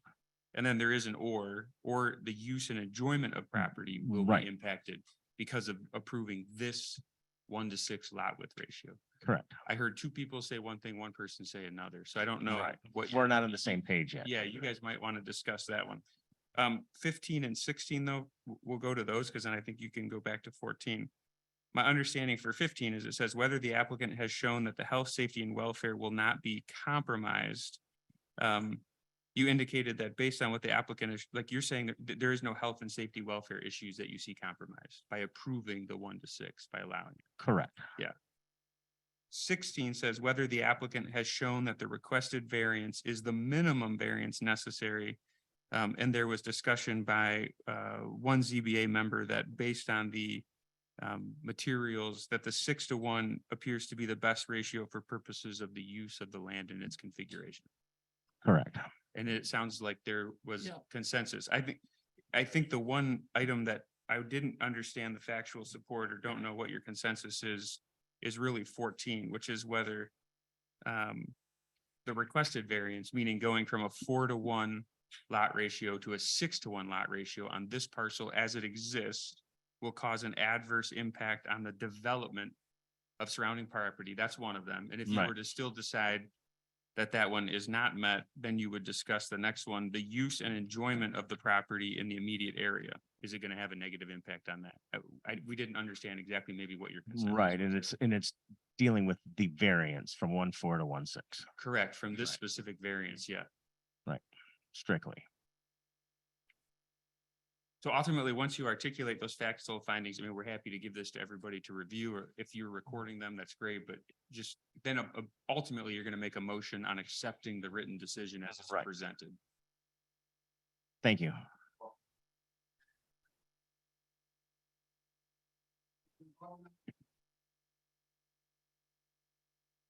Can I ask you a question Sure. on number 14? Is it would cause an adverse impact that whether the applicant has shown that the requested variance would not cause an adverse impact on the development of surrounding property values, and the use and enjoyment of property in the immediate area. I don't know why a difference in the variance itself would cause a problem. I think most of the people here are concerned on what would be built Of would course. cause a problem, and we can't consider that because we don't know. But does the split itself make a difference to those two items, whether the enjoyment of the property, the development of surrounding property? I don't see where it has any impact on that. Can you tell me? Give me an example of what would be the adverse effect. I can't think of any. It could be, depending on how it's developed, but that's not what we're talking about. Correct. Either way, it could make it a lot better for everybody. I don't know. That's what I'm just saying. I don't think the split or, the difference between 1.4 and 1.6, I don't see that having in itself an effect. That's just my opinion. and Sure. You guys have yours. So. What do you think, Skip? I think he's correct. Think he's right? Yes. I have to go.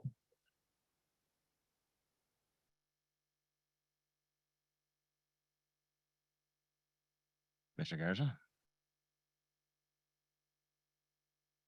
Are we still on 14? We are. I thought we settled that. We didn't. Well, as I said before, I think that it may cause an impact. An adverse impact. Mm-hmm. Yes.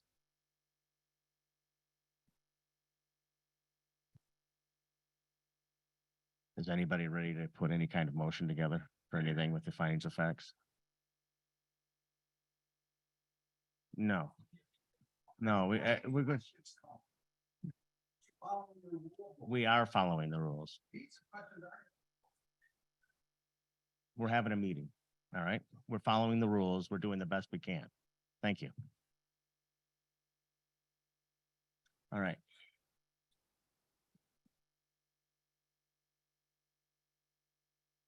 Right.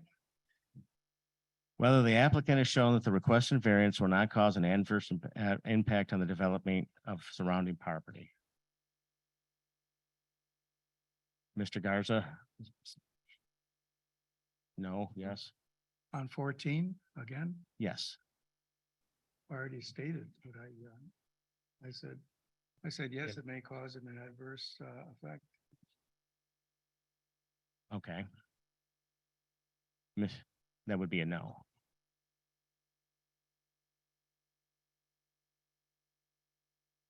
And yes, Mr. Roble, you don't think on 14 that the variance will cause an adverse impact on the development of surrounding property Oh, or the use and it will not enjoyment of cause- property in the immediate area. Yeah, yes, and it will not cause an effect. And I agree that it would not. I think it would not. Mhm. And Skip, you said yes also. Correct.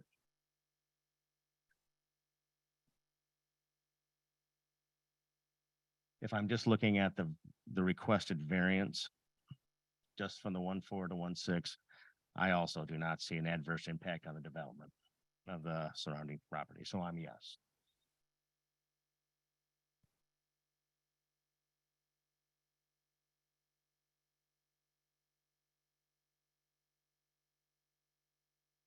All right. We haven't tackled really 16. Whether the applicant has shown that the requested variance is the minimum variance necessary to permit reasonable use of the land. The ZBA, we find. And it's just from 1.4 to 1.6. Whether the applicant has shown that the requested variance is the minimum variance necessary to prevent reasonable use of the land. And it seems like in this situation, it's all or none. Right. I think it would. So, whether the applicant has shown the requested variance and the minimum variance necessary to permit reasonable use of the land. I would say yes. Yeah. Could use it, right. Yes, yes. It's all or none. All right. Well, those are our findings of facts. Is anybody ready to make any kind of a motion? And then we can read out the language.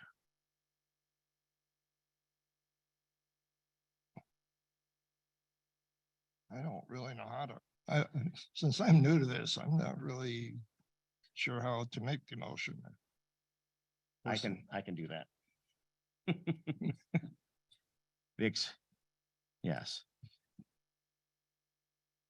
You want me to go through all my findings of facts with it, with the motion?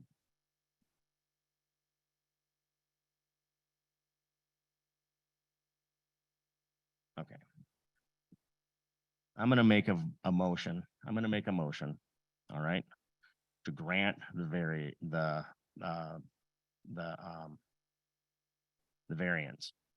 And I'm gonna grant those on the exceptional use, or we did not find that the greater ratio would be reasonably compatible with the surrounding areas the ZBA specifically finds. That's what I'm gonna say, that yes, it would not, that ratio would not, would be compatible with surrounding areas. That's what I'm gonna say. It is compatible. Right.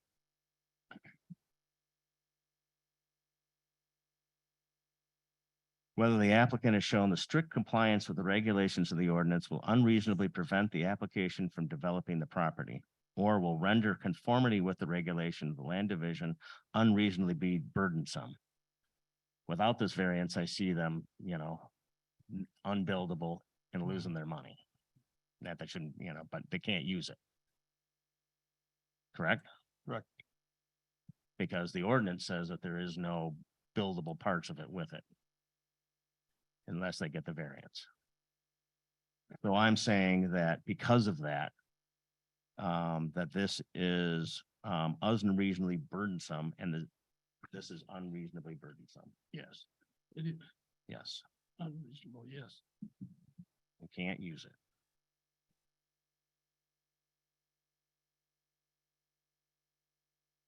Whether the applicant has shown that the health, safety, and welfare will not be compromised, the ZBA finds no issue. No,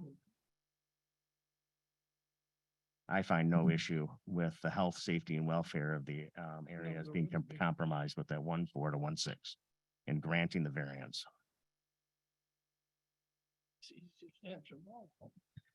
Whether the applicant has shown that the requested variance is the minimum variance necessary to prevent use of the land.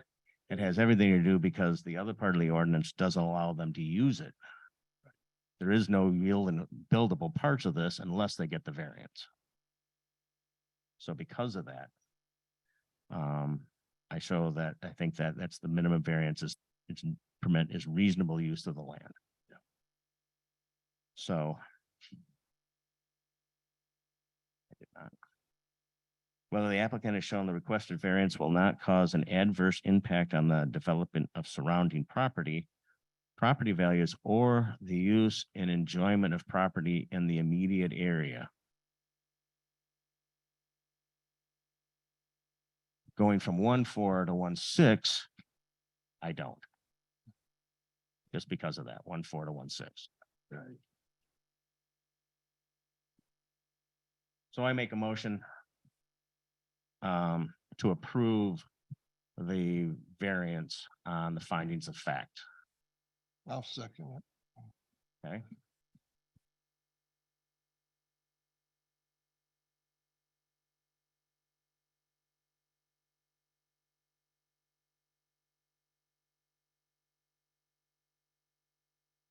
Beautiful.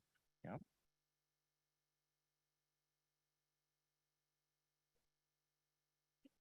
Yes.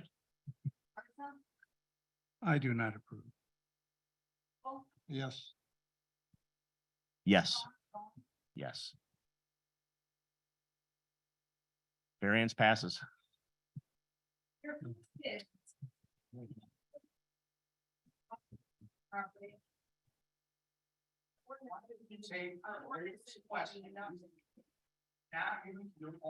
We did. We did. Yes, we did. We did.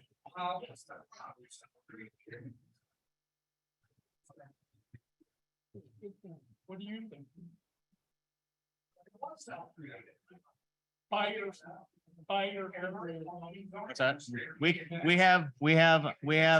We have another part of this meeting to continue. Yeah. Okay. Chris, well, everybody's clear now. I'm gonna talk to you.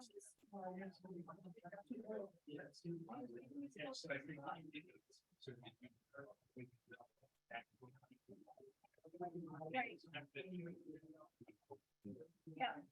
That's how I get, but I can.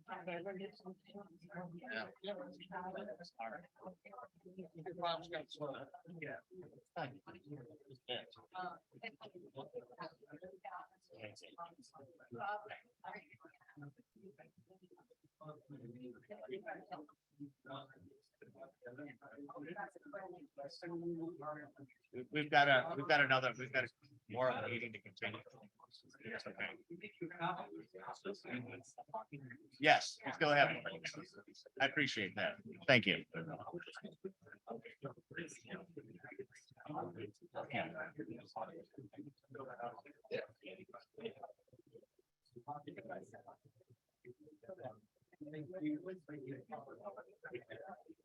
Good stuff.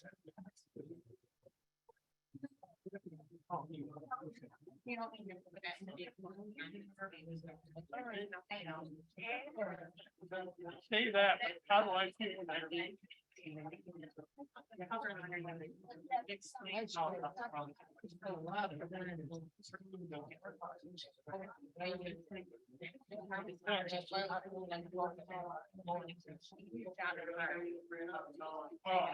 Your grandparent.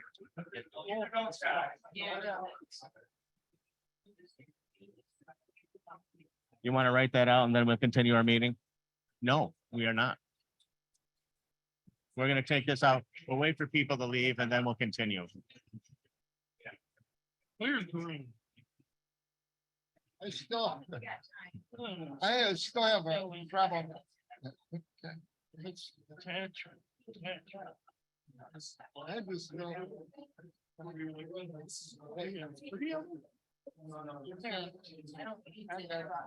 Important to get here. You got that letter. But this is the treasurer on my post on Facebook. You threatening me, so I want you to have no sides. Why you know, both sides. You got that. Oh, yeah. I'm not even gonna entertain that. You know, I worked in a prison for 30 years. With convicts. I know how to deal with that. I know one thing, it's hot in here. Yes, it is. The kernel of problem, isn't there? You can open it. Yeah.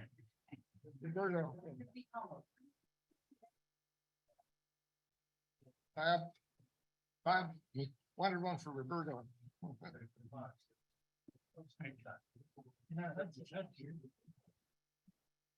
No screens on it? Yeah. All right, we can continue with the meeting. Thanks. Got a chair for you. Oh, yeah.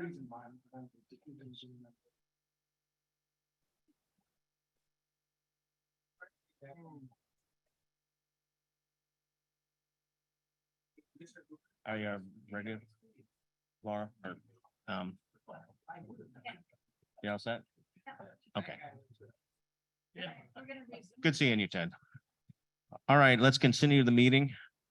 Other matters to be reviewed by the zoning board of appeals is the correspondence received. Anything? Bob? I think I just made Carl a copy and Roberto Garza a copy. I've got another copy there. I don't know if you had it. There's MTA started a couple years ago. They do this retreat. And this year they're having it for planning and zoning teams up in Okay. Harbor Springs. I think it's October 1st and 2nd or 2nd and 3rd, something like that. It's a pretty penny to go, but it's some of the best training that I've been to in years. I haven't had it for a couple years. It's just awesome, and it focuses on everything that you do. So if you can and find the time, now that you're retired from a real job, Right. It's an excellent opportunity. I always encourage continued education. Okay. I know in the past that sometimes the township has paid for us to go to these things.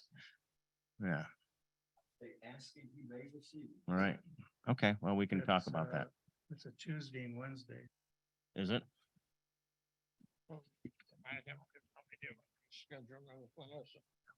I know October 1st is my birthday. So. Oh, well, that's even better yet. I'm supposed to jump out of a plane. Okay, a perfectly good one. Thank you. All right. Zoning board, let's see, other matters to be reviewed by the zoning board of appeal members. Is that anything? Anything to say? Anything? Anybody? I don't know. That was contentious. How about report of planning commissioner representative? Do we have that? Yes. I think we Yes, do, I do. Mr. Rubel. All of the, questionnaires were sent out to residents. There were almost 600 responses, which was surprising. 400 were by mail, approximately 200, email. I hired an outside, consultant to tally them all up. So there'd be no, consideration that somebody might be, only count the ones they wanted to. And, then we started to review those. We got a little ways through in the last meeting, but additionally, there's plans for at least 2, public engagement meetings. Okay. Probably over at the grade school to bring in various residents to discuss things. We need to try to target that a little bit. We found the majority of the responses were from people 45 and up. We're a little light on responses from younger people, families, people that like this meeting, or, what are the younger people want? You said, everybody wants the roads fixed. That was one of the high items, but we're working on that. We have some people working too. I think we picked a consultant to help us organize those meetings. Guide us through, so that's ongoing. And we're making progress. This is all toward the new master plan, which a lot of this was about tonight. Right. Right. Those people show up and we kind of know. Well, finalizing that will be a big deal Again, when that the comes master together. plan, we're trying to get through it to make it more dovetail with the ordinances. And another review, we're looking at a little bit down the road, is having our Randy Millick, our consultant, go through, as I understand it, goes through some of the ordinance and getting the language the same. So it needs to be gone through and cleaned up. No question. So that's all ongoing. Good. That's it. Well, thank you. Is anything else anybody on the board would like to talk about? Oops. You guys hear me? That's part of it. Anything else you'd like to talk about, guys? That's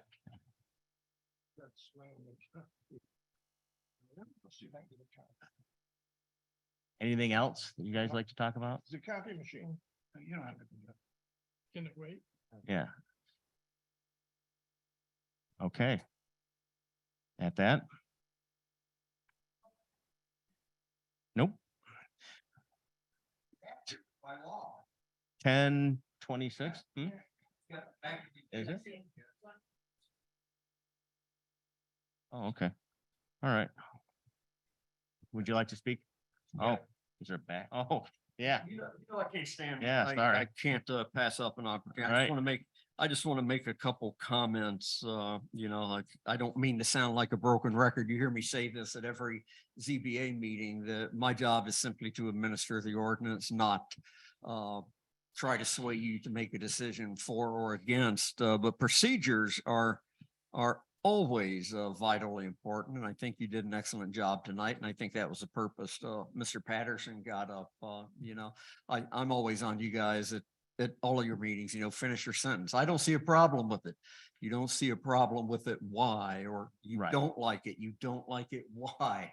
To articulate those decisions so that not only you understand and document the decision you make, but the applicant has a right to that too. And I've been in this long enough to know that when you're going through historical records, it's nice to be able to read minutes that actually articulate what a particular zoning board or a planning commission was thinking 10 or 15 years ago when they did make a final decision.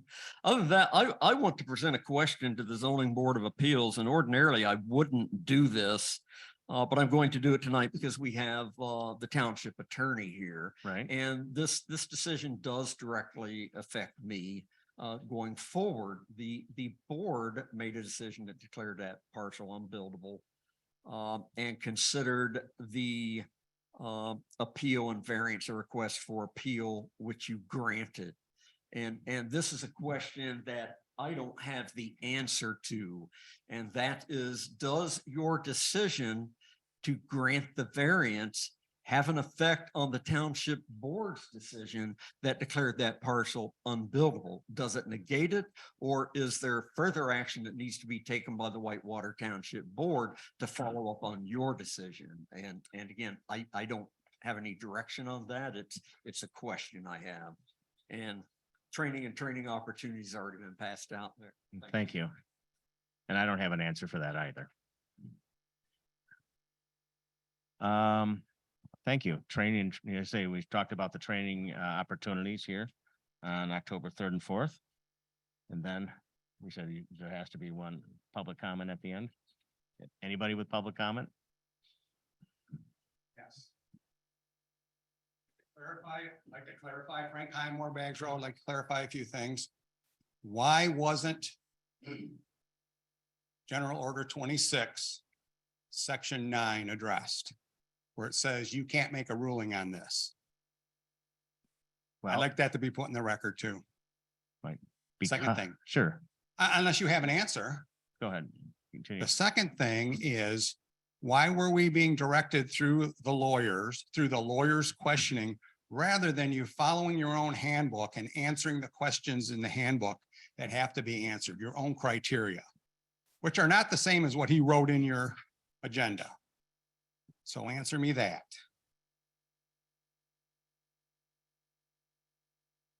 Okay, you can't. Because there are questions in there like it being self-induced, and it was self-induced. The zoning administrator made a mistake. He admits to it. And that is a self-induced error.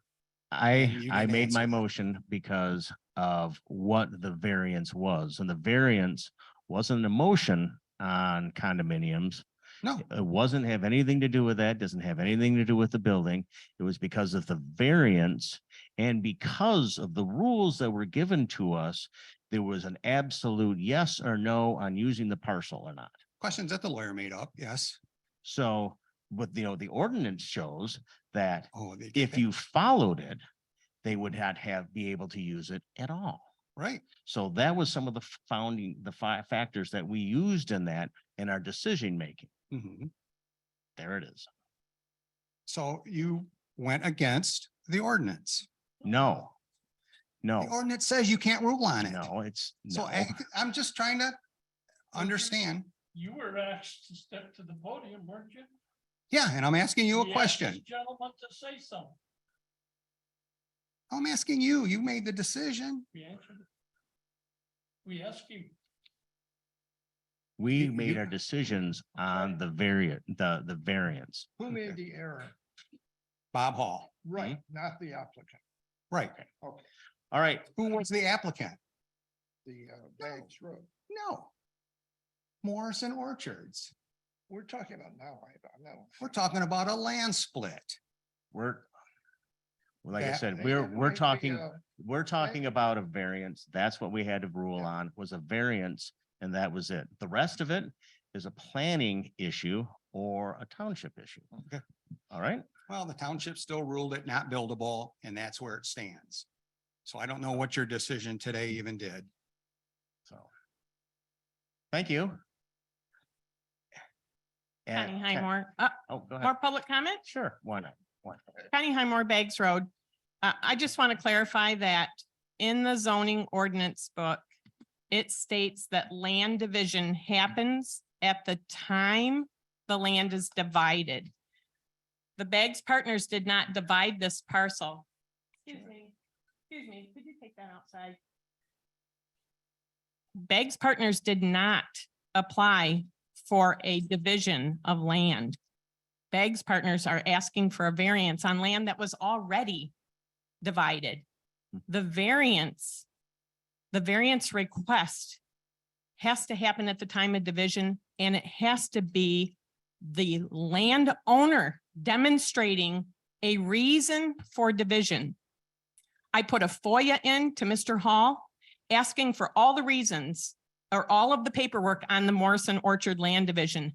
Nowhere was there any information stating that he was requesting a variance. Nowhere. He didn't know about it. He didn't know it wasn't in compliance. I'm not even sure Mr. Hall knew it wasn't in compliance, and that's a moot point. But the property owner has to demonstrate the need for a variance. The person who's doing the land division, these folks didn't divide the land. They bought it broken. They bought it broken. But you just voted for him. I know buyer beware. And that's our point. Buyer beware. These buyers should have known their land wasn't in compliance. They're a builder. They build all the time. They should know that 1 to 4 is the state. It's not only a township variance. It's not only a township ratio. It's a state ratio. They should have known the variance. We went, like I said, we went through what we did and we made our findings of the fact and we made the judgment on what. I we know, did and because- I'm afraid that you might have made a mistake. So I would like to state that I am going to aggrieve this meeting, that I think that it was ran improperly and there were improper procedures that happened during the meeting. And I'll do my investigating to make sure I have facts to back up my complaint against the ZBA because of improper procedure that happened. So that will be my next thing to do. Thank you for your time. Have a good night. Okay, anybody else? Sure. I know they don't want me to really say anything, but I'm just Gary Van Salkema. So all I have to do is compliment you guys for doing the right thing, doing your job. It's not an easy job. I understand people don't like developments, don't like to have change. But you know, some of the things that when people say about that is, where are all the complaints when, you know, the gentleman to the south of us got his 5 splits? I don't care that he did. I think it's fine. If I'm not in love with the house that's built next to the property, I don't really care. They have the right to build that there. That's their property. Correct. But when I have to see a board take away land rights, of taxpayers, that's not constitutionalism, that's communism. Right? And I appreciate the fact that I've worked with a lot of different zoning administrators. I don't know, Bob, he's one of the best guys I've ever worked with from the standpoint of knowing what is right and wrong within the, you know, the township ordinance. But the other thing is people have concern about 72. Have you guys done a study on 72? I wouldn't mind seeing a red light there myself. You know, you get half killed out there. I agree with those people that, but can the township do something? Can you guys suggest or do a study or get a traffic light up there? It is like a racetrack, but. Well, I think that's on MDOT, but maybe I'm out of play on that. Request. I mean, I'm not against that with those folks either. But so many things, you know, that they're worried about the water runoff. I'm a little confused. Does water run uphill up here or does it run downhill? Because everything's above us. You asking me? Yeah. I'm the one that brought it up. Does it go uphill or downhill up here? Well, I can show you in Grand Traverse County where there's a hillside you can't even walk on. And it goes, so the And water. this one over here, you can't drive on. Well, Because the water goes downhill. Yeah, it does, right. Just That's- like a plumber, he knows what happens. And exactly, that's my point, but what I noticed when people were doing their things, when they allowed the gentleman to 5 split up there and he put his road in, there was no silt fences. I don't understand that because in development and building, you have to have silt fences within 500 feet of a stream, wetland, or whatever. None of this stuff gets enforced. I mean, we're concerned about the environment that way.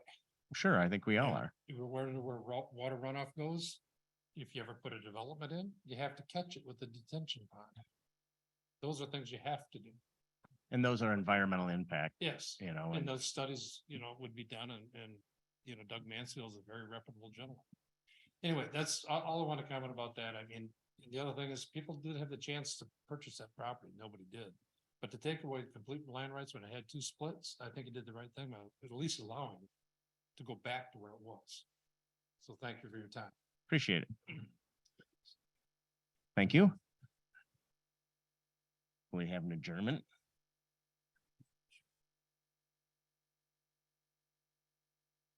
Okay, I don't know what the hell you say. how do we hear that?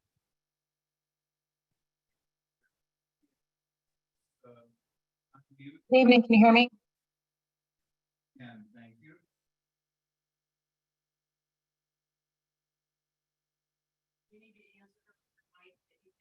Hello?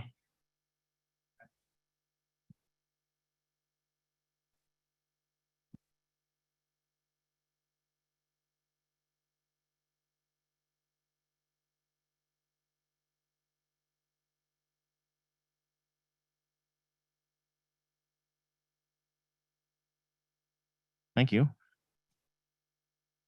Can we have an adjournment? 10:40? 10:38, my watch is fast. Adjournment. Meeting is closed. Thanks, everybody.